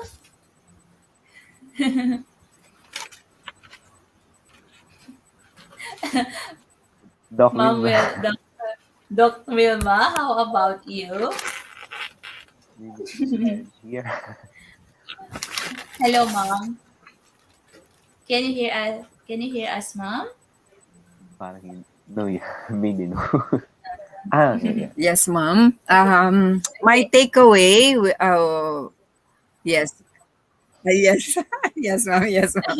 I'm so excited to answer the question. Okay. Okay, Thank you okay, very Mom. much for Ma'am Manolita Ramas Oligo for this. Wala tayo. Can you hear me, ma'am? Can you hear Yes, me? Mom. Yes, Yes, Mom. ma'am. Loud and clear. Am I heard loud and clear, ma'am? Yes, Para Yes. Mom. kasi Loud. something like it. Am I clear, ma'am? Can I be heard?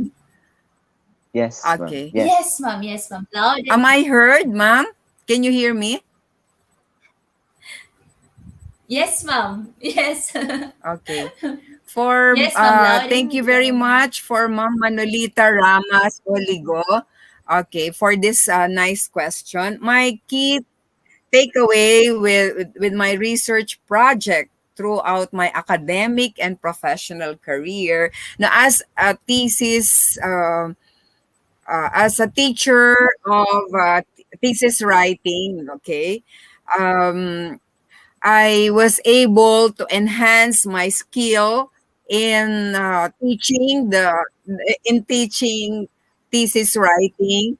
Okay, and I was able to teach my students the easiest way I could because as a thesis writing professor, you need to explore to the from day one to the last day of your class of the semester, so that your goals will be determined, okay, and will be worked out by the students. So they should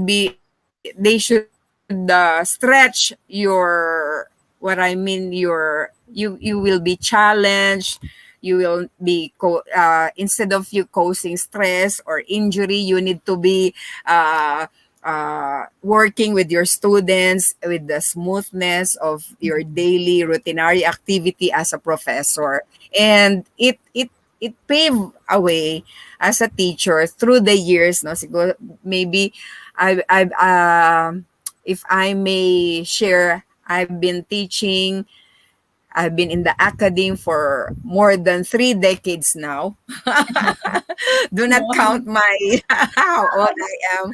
Okay. So it's part and parcel of my academic development and my professional growth, ma'am. That's all. For professional growth. Yes. Thank you so much for Yes, that ma'am. wonderful answer. Sir and Mom, thank you so much. And I hope Mama Nolita, we answer You're your welcome. question clear and well. Okay, so next question from Sir Gigi or Sir Gigi for Mhm, Dr. mhm. Paras in writing Okay. conclusion and recommendation. Is it okay to use indefinite pronouns like everyone, most, some, not much, not all, etc. to describe the data? Or do we need to specify the number, frequency, percentage based on the results? Thank you so much, sir, for the wonderful question. Okay. Ma'am Manolita? Sorry. Dr. Wilma. Sorry. Okay, that is Okay, the okay. question from Okay, ma'am. Sir Gigi. Okay. Thank you for the nice question, Sir Gigi. Okay. Very unique name. Okay. Sorry for my. Yes, for Okay. Gigi. Yeah. Yes, sir. Sir, in writing conclusion and recommendation, it is not correct to use indefinite pronouns like everyone, most, some, not much, because these are quantifiable. They are not to be used, okay, to describe data or any specific conclusion or recommendation. What we need to use is to specify the number. Okay, you can use majority of the respondents. Okay, like Yes. that, and the frequency. For example, the percentage, 20%, The thirty person. percent, based on the result. That is what. Yes, Mm, ma'am. That is. I hope yes. I was able to I answer, agree Sir with, Gigi. yeah, I Yeah, agree with you, I mom. agree. I agree with you, mom. The, right, sir, Dr. Arbaro, do you want Yes. to add? Do you Yeah, want I to add agree. or Yes. oh yeah, I yes. agree. Definitely correct, ma'am. Okay. So from Mom Sir Romelo, or I don't know if she or he, to Dr. Arnold Alvaro. Sir, how could we identify the statistical to be used based on the chosen research topic? Okay. So Mm. as I have said earlier, Statistics. so you need to consider as you need to consider your statement of the problem. So Mm. some of the topics, so since the topic is transcribed or transferred to, or we have to make a statement of the problem. So the statistical tool to be used is based on your statement of the problem. For Mm. example, what is the profile of the respondents? Again, you need to use frequency, mean, Mm. percentage, rank. For example, you use if there is a significant difference, you could use t-test, Mm. uh, ANOVA. If you have relationship, you could use chi-square, you could use person R, you could use Spearman rule. So that it depends. Again, my answer for that is it depends on your statement of the problem. Yes, yes. Your statement. So Yes. it depends on the statistical tool you need, or You you have to have consider to you have consider to the consider statement of the the statement problem of the using. problem. Yes, And the yes. statement of the Very problem is aligned to your title or topic. yes. Okay. Thank you so much, sir, for that wonderful answer. Thank you. Okay.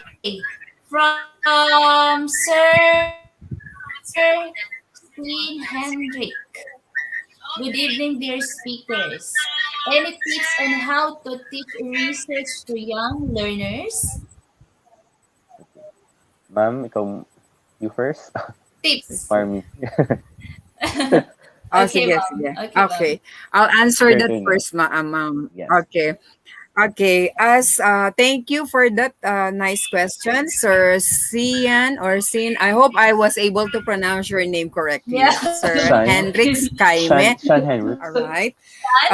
Of course, Send hand. tips on how to teach research to young learners, especially college students. But nowadays, even high school students have research work, no? Because in the advent of the K to 12 curriculum, even grade 11 students in our country, the Yes. Philippines, are having research work. These are young generations of today. Of course, for Junior and some, research writing is difficult. For some, it is not it is boring. It is not in like the young generations of today. They found it boring. They found it not interesting in the advent of technology that we have nowadays. Okay, so let us remove those negativities in them so that they will be able to expound to enhance their skill in the research writing. So they need to be apprehensive on what they plan to do. Like in research writing, they need to take into consideration the acronym SMART. Okay. Yes. S stands for being specific. As a young researcher, you need to be specific in your what kind of research are you going to to write. Okay, is it common to you? Do you know it? Because there is no research without a problem. We are doing research because there is a problem. Of course, we need a Yes, solution to a exactly. problem. So you need Mm. yes. So we need to be specific. So that is the first letter S of the acronym SMART. Specific means we need to be what they call this to have a specific goal, or we need to be focused, okay, and detailed, and there should be a clarity of our purpose, okay. So that's being specific, because when you have a goal,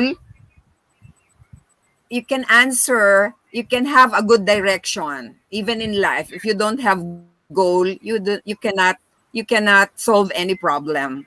I stated a Yes. while back that we do research because there is a problem. So Yes. you cannot solve a problem if you do not have goal, if you do not have plan. Okay, so you need Mm. to be specific. You need to program yourself on what would you like to be answered. What are the questions you have in mind, and are are these questions answerable to you later? And then letter M of the acronym SMART is measurable. Okay, a Sure. measurable goal. We need to have a measurable goal. A measurable goal is something like quantitative. I mean Mm. quantifiable, no? Mm. Quantitative in nature, meaning you you as a coach can measure the result. For example, you are a coach, as you are a teacher, you can measure the result of the exam of your students. Okay, so uh, this should be attainable as well, no? So and the next letter for the acronym SMART is A. That stands for achievable and attainable. Okay, are your goals Mm. attainable? Baka you are just dreaming, daydreaming, and you cannot achieve. Yeah, it's really Yes. far from what you would like to achieve, no? Para make believe, okay? So it needs to be Mm. achievable. Goals should be designed like a good Achievable. workout, okay? For example, you are a bit chubby, you want to lose 10 kilograms in just 1 month. That's very impossible, no? But if you say, Yes. I Yes. need to lose weight, maybe 2 pounds in 1 month, that is achievable and it is realistic. Achievable. Okay, Attainable. so Yes. we cannot uh yes, jump from yeah, a thing that is not achievable and attainable. Okay, so the last the SMAR, realistic, no, that is the one I'm talking Yes. about a while back. We need to be realistic, parang in our dialect, um in our Filipino translation, it is makatotohanan. Is it true or is it Mm. realistic? Mm. It should be relevant. I mean, no, it's important to examine your goal. Is it relevant to what I would like to study?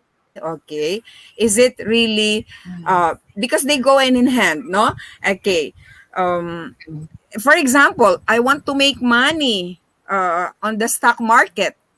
You have that in mind, but you hate finance. I mean, no. Okay, how would you make money out of stock market? But if you want to Mm. make money as a personal trainer, since you love to go to the gym, so that is relevant because you have that in you, no? Innate in you. Okay, you love Mm. going to the gym, so you can make money as a personal trainer, as a coach, as a PE Realistic. teacher, for Mm. example. Okay? Okay, yeah. So they go hand in hand. And then the last letter of the acronym SMART is T, time bound.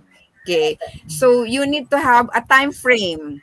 Okay, for example, I want to do my research in 2 weeks. Okay, but it's very impossible. So maybe you give Impossible. yourself a little.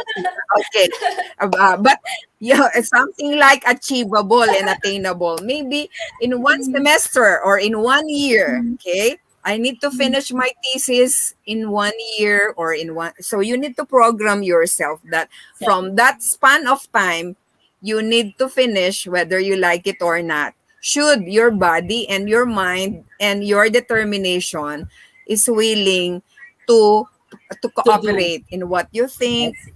So that is yes, the acro. That is maybe I would be talking a lot because I'm a teacher. Sorry, Sir Sin Hendrik Jaime, because I talk a lot, as a teacher. I have lots of examples.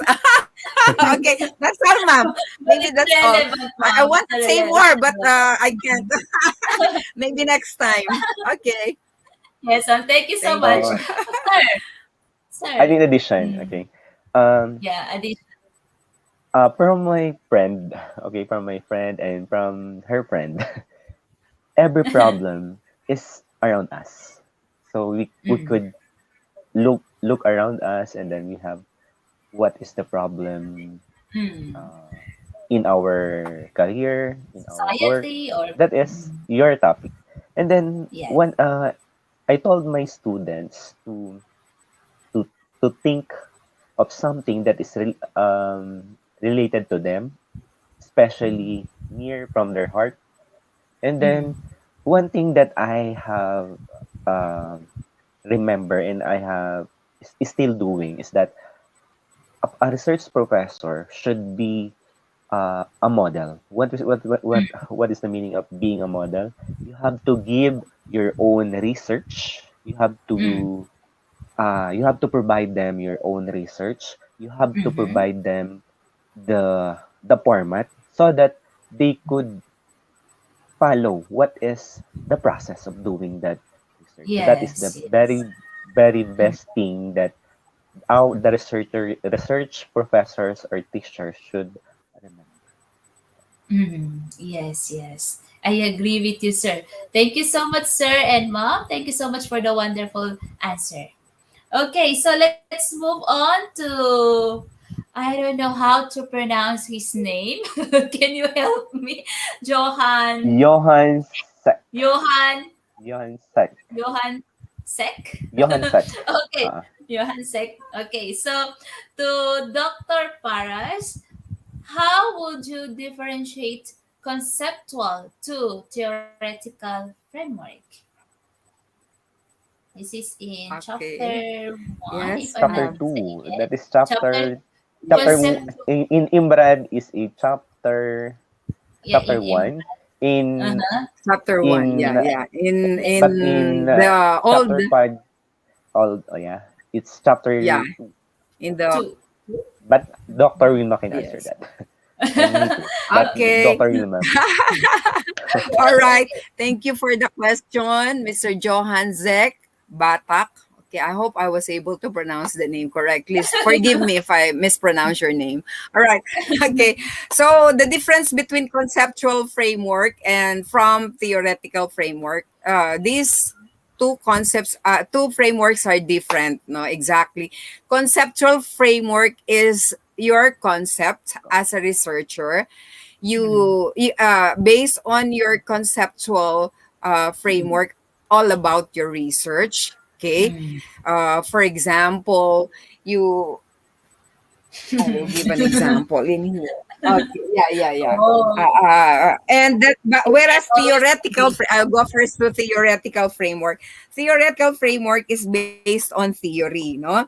Theory is Yes. all about the writers, for example, in science, you need uh, to get the source from a theory like Albert Einstein, according to this what they call Mm, that in science. So there it is factual. I mean, theoretical framework is more on factual evidences based on Mm-hmm. resources which are proven and tested or already. Okay. Mm. As compared Yes. to conceptual framework, these are merely concepts about your study. Okay, Mm. conceptual framework, it has the what do you call this? Let me check. All right. Sure, sure. Um, it's all about concepts. I mean, no, something like the research design, the distribution of the respondents. Okay, so you need to be conceptualizing all of this to be able Mm. for you to use concepts, and that's why there's a big difference between using conceptual framework and theoretical framework. Okay, because in conceptual framework, it's basically based on concepts itself, that Yes. the study should be based on the test that was being done in the study itself. Okay, and theoretical are factual evidences, factual sources. That's it, ma'am. Okay. Thank you so much, If you can Mom, add for Sir that. Alvaro, Yes, you I can can. add. I Yeah. can add. Um, Yes, in a Okay. short Sir, in a sir, go short on, note, please. theoretical yes, sir. from the word theory, meaning theories. Theories Theory. from different scientists and different we call this experts. Okay.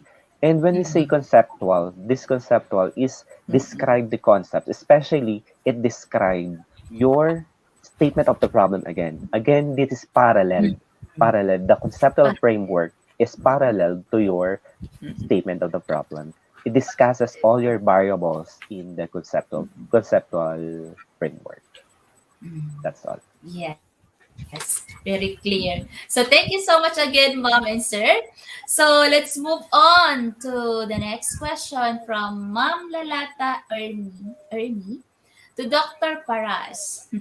What is your best tip to acquire successful research? Mom Okay, tips. okay, thank you.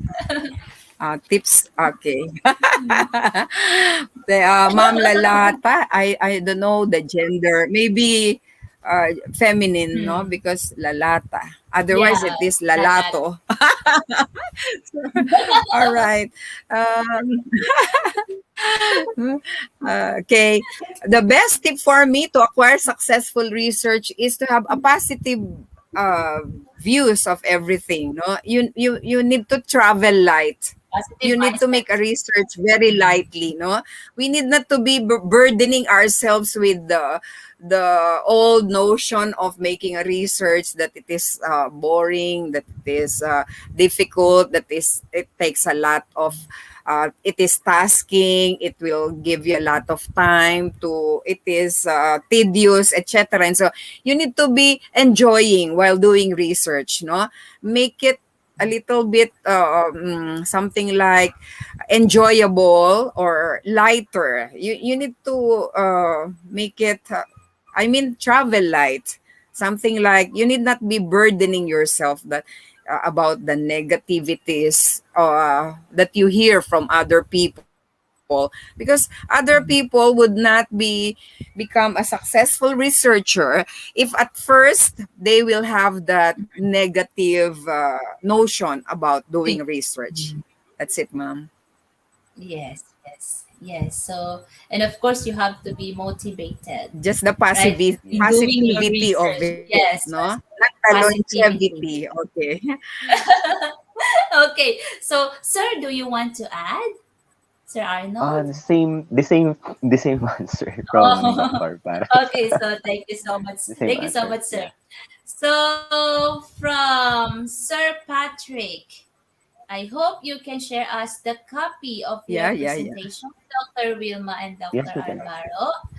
It will be of great help to us. Yes. Yeah. So, um, yes. So I think you can. By all means. Yeah. Yes. Yeah, yeah, yeah. We Yes, will. you We can. will. We are, yeah. we we will be very appreciative if we can share it to all of you, no, and hope you will learn a lot from it. Yeah, by all means we Yes. will share it. Okay, so I think I wait. Ma'am, So, can I, mom, mom, I have yeah. read, yes, I have read some question here. So can I Mm. give some, can I answer some? I have Sure, read sure, this sure, sure, from sure. Janine Cosep. Yeah. Mm. What possible questions will the panel, what possible question will the panel ask during the thesis defense? This Oh, is that's for a good answer. Dr. That's a good Paras question. Ah, okay, question. okay. So, Dr. yes, sir. Paras, So you can. You can. what possible question will the panel ask during the thesis defense? It's all about the thesis, Why right? did you? It's all about the Why did thesis. you choose that What title? did you choose the topic? Yeah, that is the question. Yes, How that's did the you come up common. with the answer Uh, and so on and mm, so forth? That is the yes, question. yes. I already answered Mm. Dr. Pass. Another one, ma'am. Yes, sure, sure, sir. I'm You can giving that answer, say, yeah. please. Um, Yes. for another one. Okay. From Razel Lisboa Salinasal. Uh, how about tips in choosing topics for research in the new normal? So since Mm. I have my friends Mm. advice as their advisor, Mm. or Mm. what do I call this,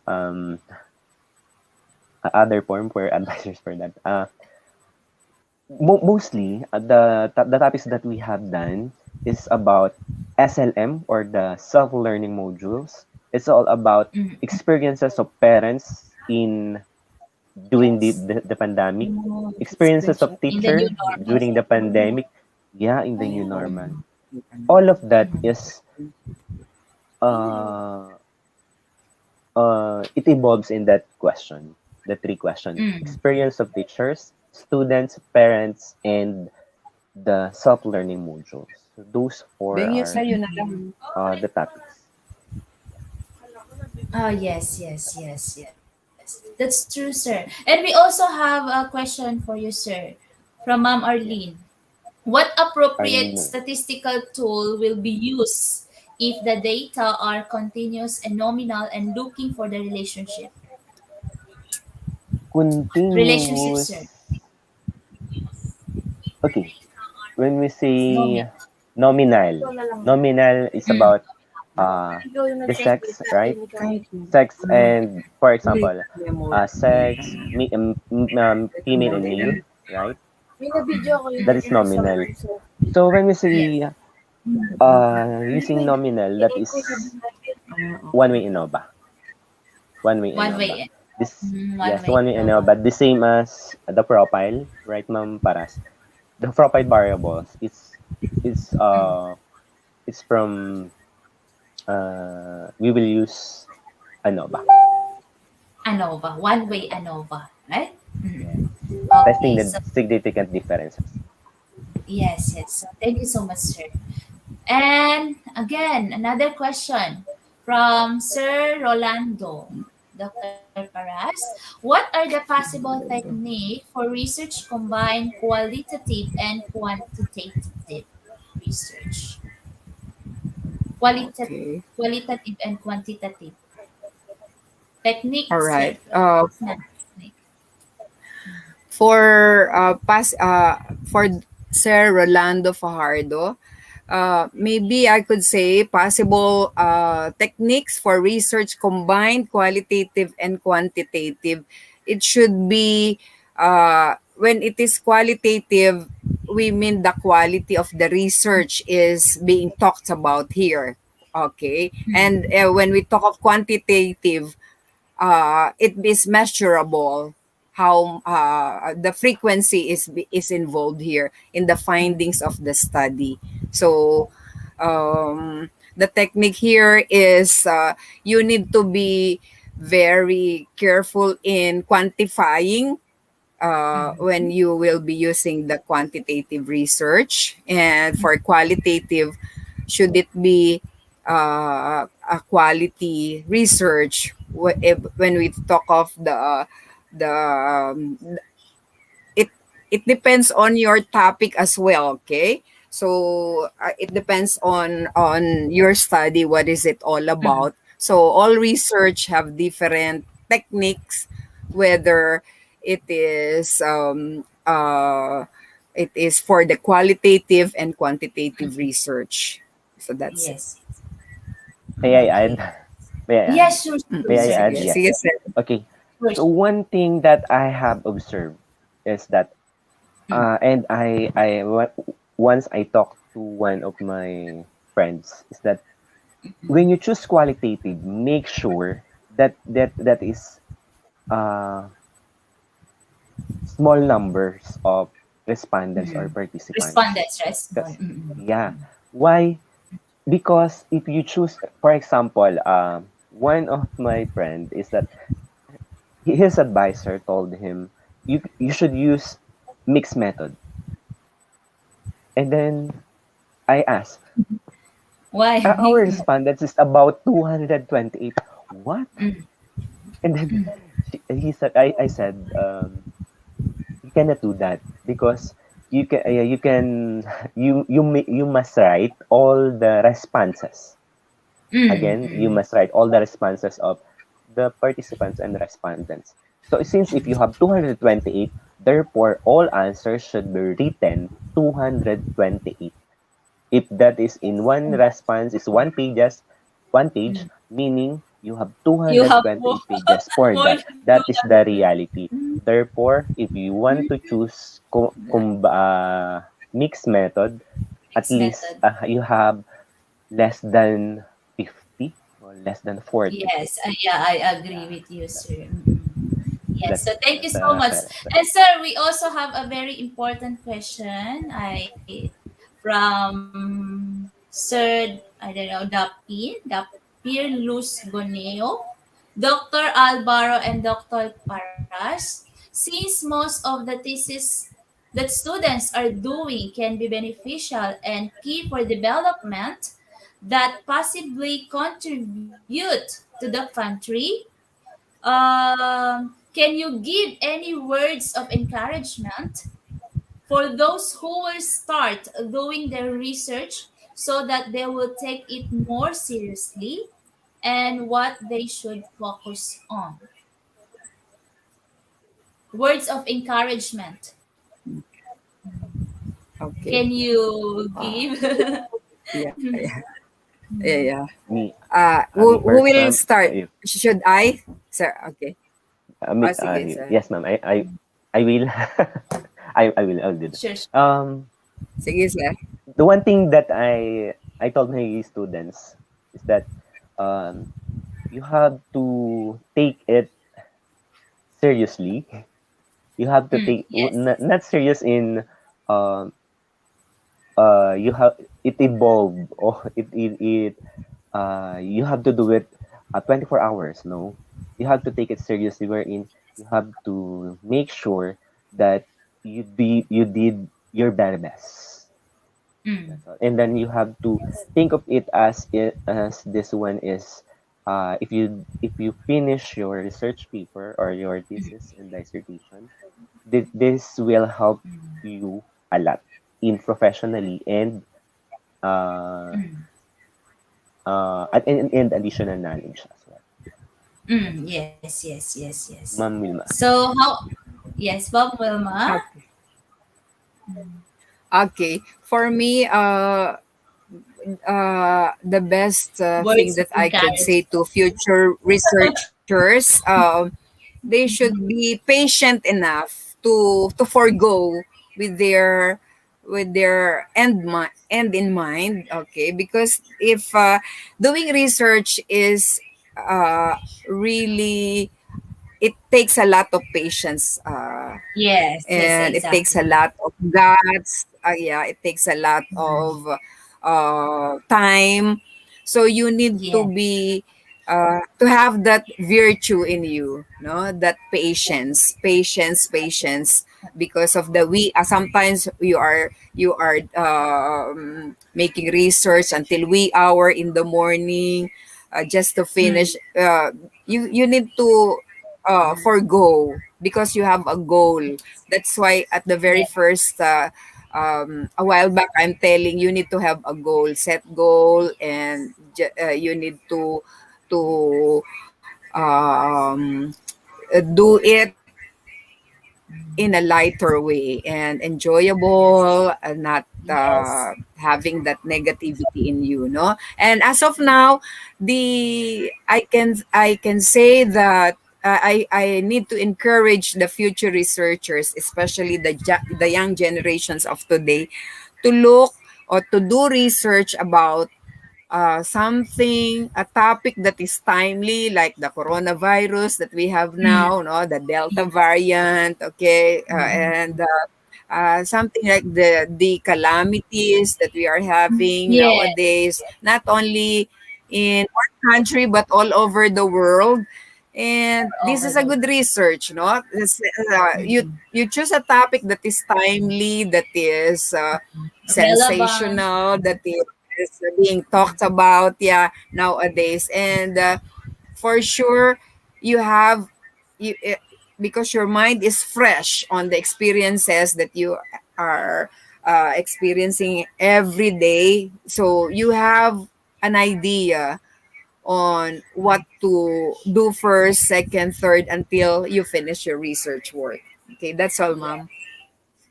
Yes. So thank you so much, mom and sir.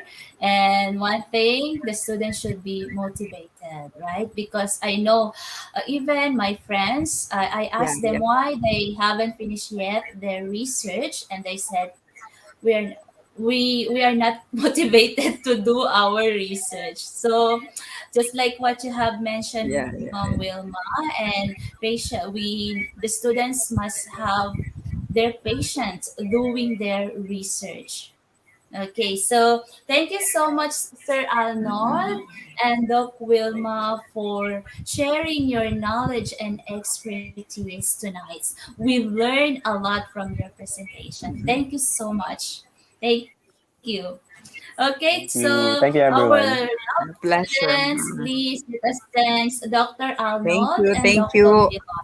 Yes, and to Sir Patrick, Bye po. you can add me on Facebook. I am going to ask Dr. Wilma and Dr. Arnold to share with me their presentation. Then I will forward it to you. Okay. So, ma'am, and sir, because Sir Arnold, we are friends in Facebook. So, sir, can you share? Can you share your Yes, yes. presentation, and Yes, I then will I share will it. share it to them. Okay. Yes. So, yes, thank you so much. Dr. Arnold and Dr. Wilma for your wonderful and remarkable presentation tonight. Thank you so much and God Thank you, bless. You're welcome, everyone. Mabuhay. ma'am. Okay. God bless everyone. Bye-bye. Okay. Yes. Okay, so now we are in the certification process step by step. Okay. Uh, And today's program name, August 4, today is August 4. This is Writing Made Easy Part 2. Okay, so this is the step 1.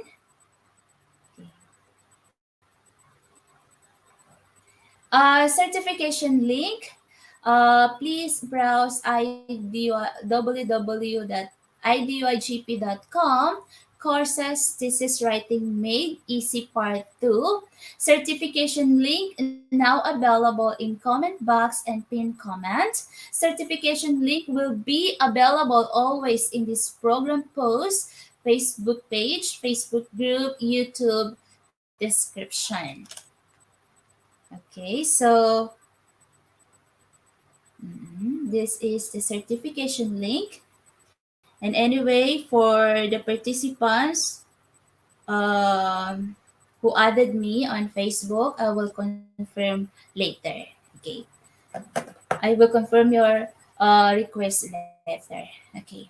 So certification process. You can claim your certificate in two ways. So we have two ways in claiming your e-certificate. First, direct link from comment box, pinned comment, post description. And if you are not able to click this link, please directly browse www.eduigp.com for all information together. Find today's program, then the process are the same, still the same. Okay, so these are the two ways of claiming your e-certificate. Okay, step 3. Um, Using the, browse www.idigp.com or given link, you will redirect in this page of our website. And please click enroll. Click enroll.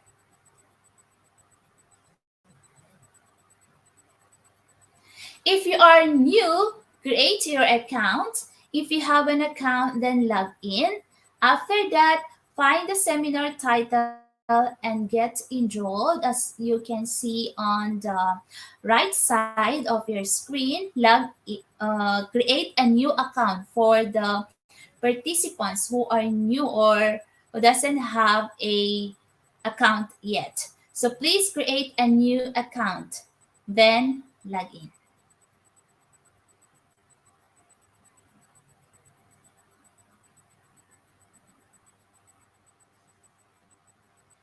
Instructions, certification code required. Today's program name, Thesis Writing Made Easy, Part 2. And this is the most awaited part. The code of tonight's webinar is IGP 7777. Okay, I repeat, the code of tonight's webinar is IGP 777747. Without code, no one is eligible for certificates. Okay, so please remember the code. Very simple, IGP 7777.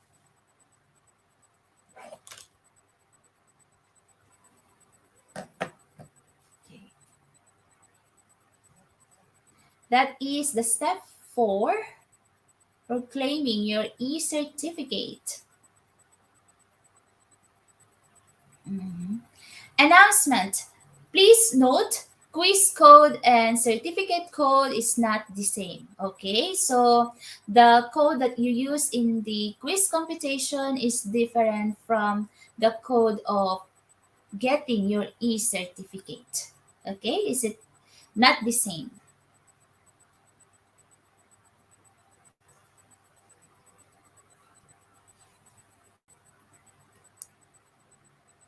Okay, so with code IGP 7777, you can type it in your certificate code and then get certificate. Okay, so I think this is a very clear instruction. This is the step 5. Just log in or write IGP 7777. Okay, and then get your certificate. Click get your certificate.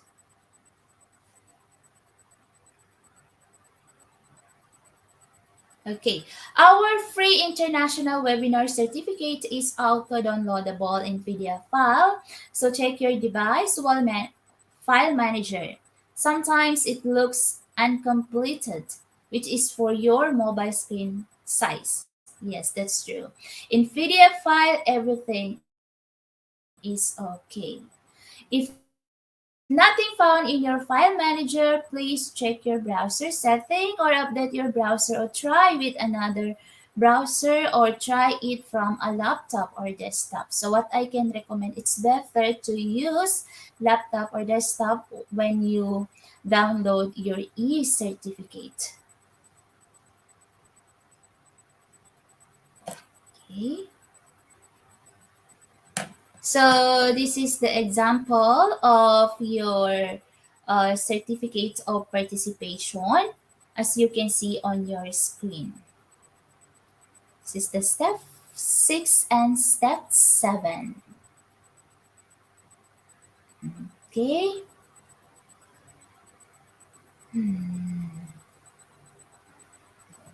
You can join our all live programs from Facebook page, Facebook group, YouTube channel, and website. If anyone missed any programs due to some unavoidable issues, still you can attend previous webinar with verified certificate. So don't panic. You can download your certificate for you in your convenient time.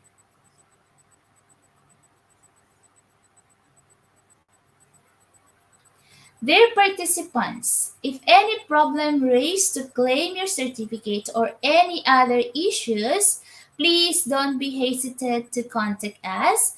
If now our website isn't working well, don't be panic. It's issue of traffic cause of max user. You can claim your certificates tomorrow. Okay, so please don't panic. Our core team members are always ready in comment section to support you to find solutions. So you can ask Ma'am Janet Escablao and Sir Kelvin Linato. They are very active in the comment section. Okay, so you can ask them. Thank you so much, Mom Janet and Sir Kelvin, for your undying support for our lovely IGP. Okay.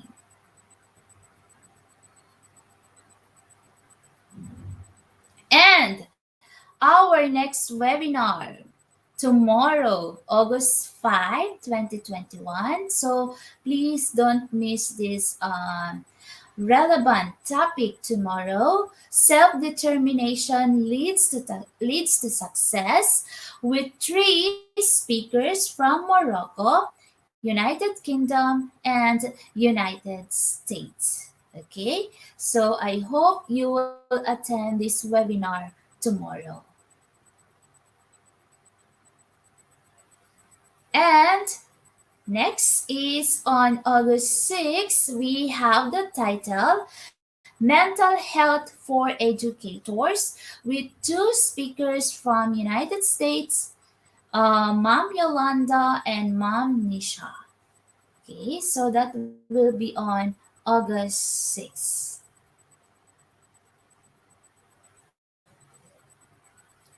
August 7, topic Transgending Optimism and Research-Based Practices in Education, with 3 speakers all the way from the Philippines.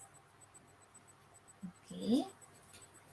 And August 8, Human Resources and Conflict Management, again with 2 speakers from the Philippines, Dr. Auris Zia and Dr. Sherhan. I hope I pronounce your name correctly. And August 9,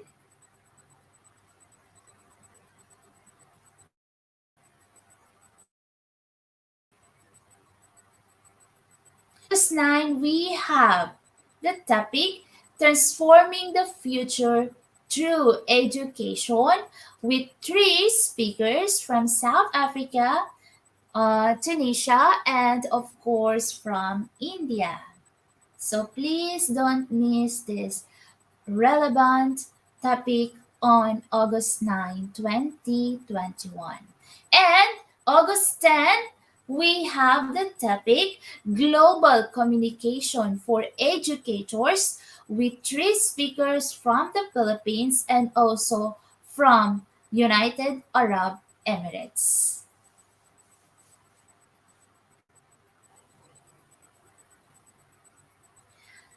August 11, Developing Resilience, with 3 speakers from the United States, Nigeria, and of course from India.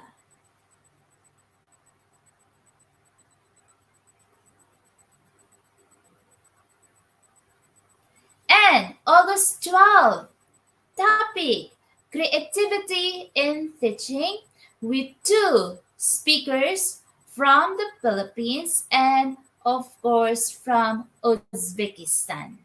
Sir Emmanuel Del Rosario and Sir Peruz Akbarov. Okay, so please don't miss this wonderful webinar on August 12, 2021.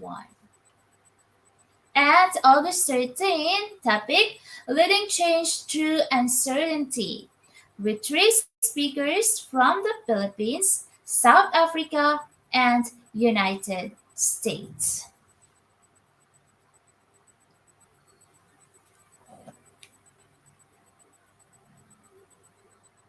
And August 14, 2021, topic Social Emotional Learning with two brilliant speakers from United States.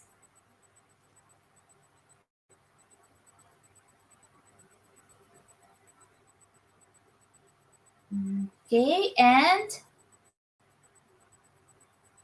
August 15, topic Transformational Leadership with three speakers from the from United States, United Kingdom, and South Africa. Okay, so that will be on August 15, 2021. And again, August 16, okay, coming. August 17, we have the topic Leading for Success with three speakers from South Africa, United Kingdom, and Ecuador. Okay, so please don't miss this wonderful webinar on August 17, 2021. And August 18, we have the topic Facts and Figures of Asian Mathematical Techniques with two speakers from Oman, Dr. Vijay, and from India, Dr. Manis. Okay, that will be on August 18.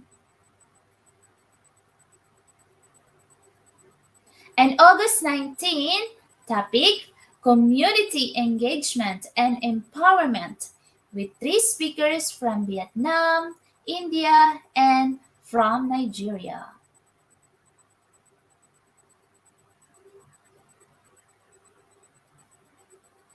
And of course, August 20, we have the topic of our webinar is Concepts and Components of Quantitative Research with two speakers all the way from the Philippines.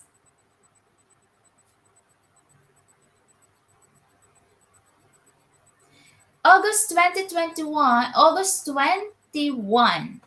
Achieving Success Through Innovation with three speakers from United Arab Emirates, South Africa, and Croatia.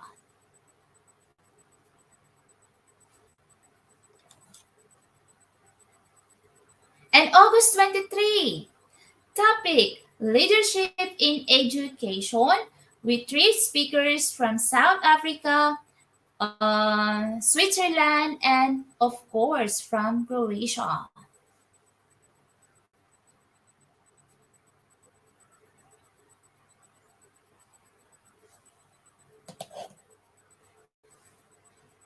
And August 25, topic Social Emotional Teaching and Learning Management with three speakers from Greece, India, and Georgia.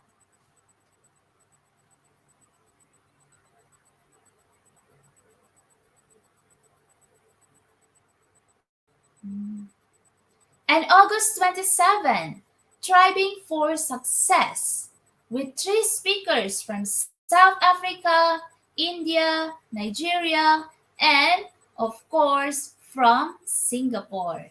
So please don't miss this webinar on August 27, 2021.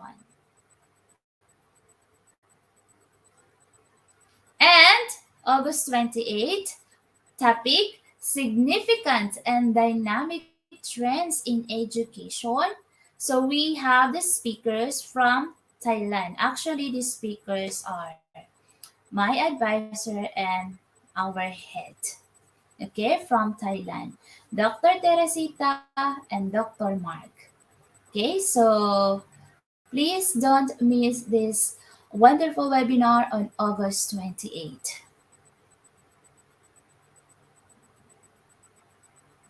Okay, August 29. Topic Principles of Leading Change. With four speakers from South Africa, United Kingdom, South Africa. Okay, sorry. We have the speakers from South Africa and United Kingdom. Okay, so the topic is Principles of Leading Change. That will be on August 29. And we have topic meeting the challenges of the new normal in school education with two speakers from the Philippines. That will be on August 30, 2021. Okay. And August 31, young leaders rather, changing the world with United Kingdom and Vietnam.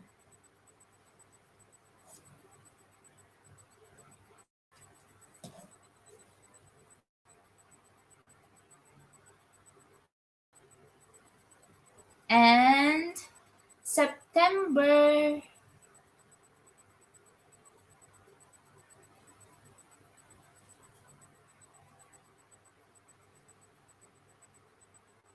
Okay, so please don't miss this wonderful webinar on August 31. Topic Young Leaders Changing the World.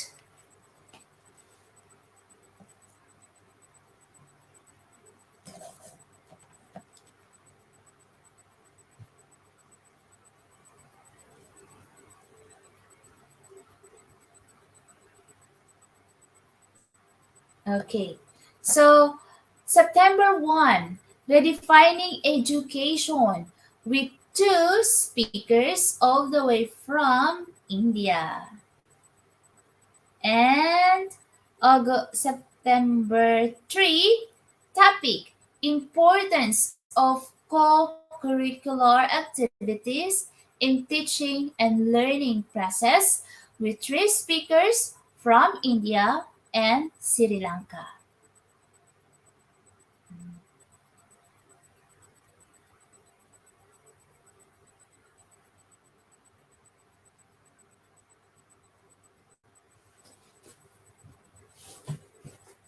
And okay, so take note of this webinar. This is morning session. So September 5, topic Educators' Time and Performance Management with two speakers from Oman and India. So this webinar is morning session. Okay, morning session.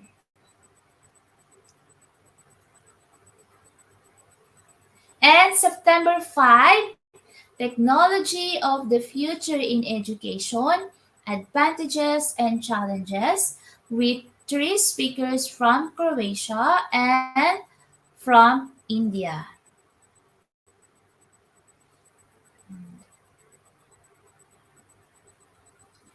And September 7, ICT uses in everywhere. Okay, so with three speakers from India. Okay, so please don't miss this wonderful webinar on September 7, 2021. And September 9, we have the topic 21st Skills in Education and Integration of Technology with with 3 speakers all the way from Albania.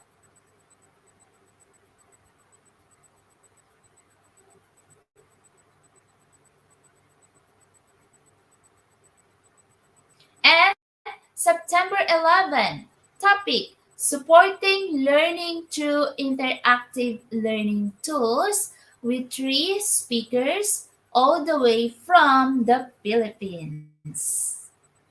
Okay, so this is also an interesting topic on September 11. And September 13, research methodology and literature review. From we 2 speakers from the Philippines, Sir Rex and Sir Felix. Okay, so please don't miss is another relevant topic on September 13.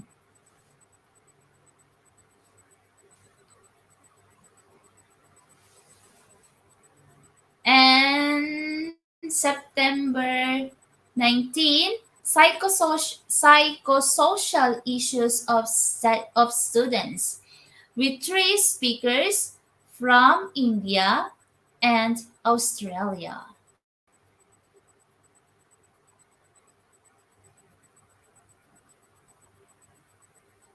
And this is my favorite, sir. September 23, our day off. And September 24, topic character formation in education leadership with 2 speakers all the way from the Philippines.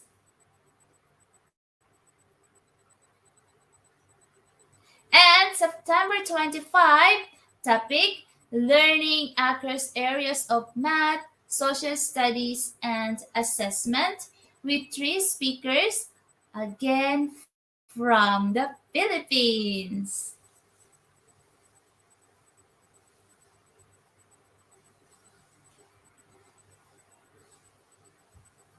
So I think that's all for tonight.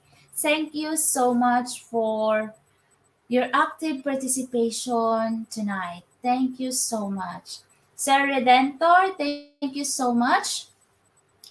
So, good night, everyone. See you all tomorrow for another relevant topic. Thank you. Good night. And remember the code IGP 7777. Okay? Because without code, you cannot able to download your certificate. Okay. Thank you and good night.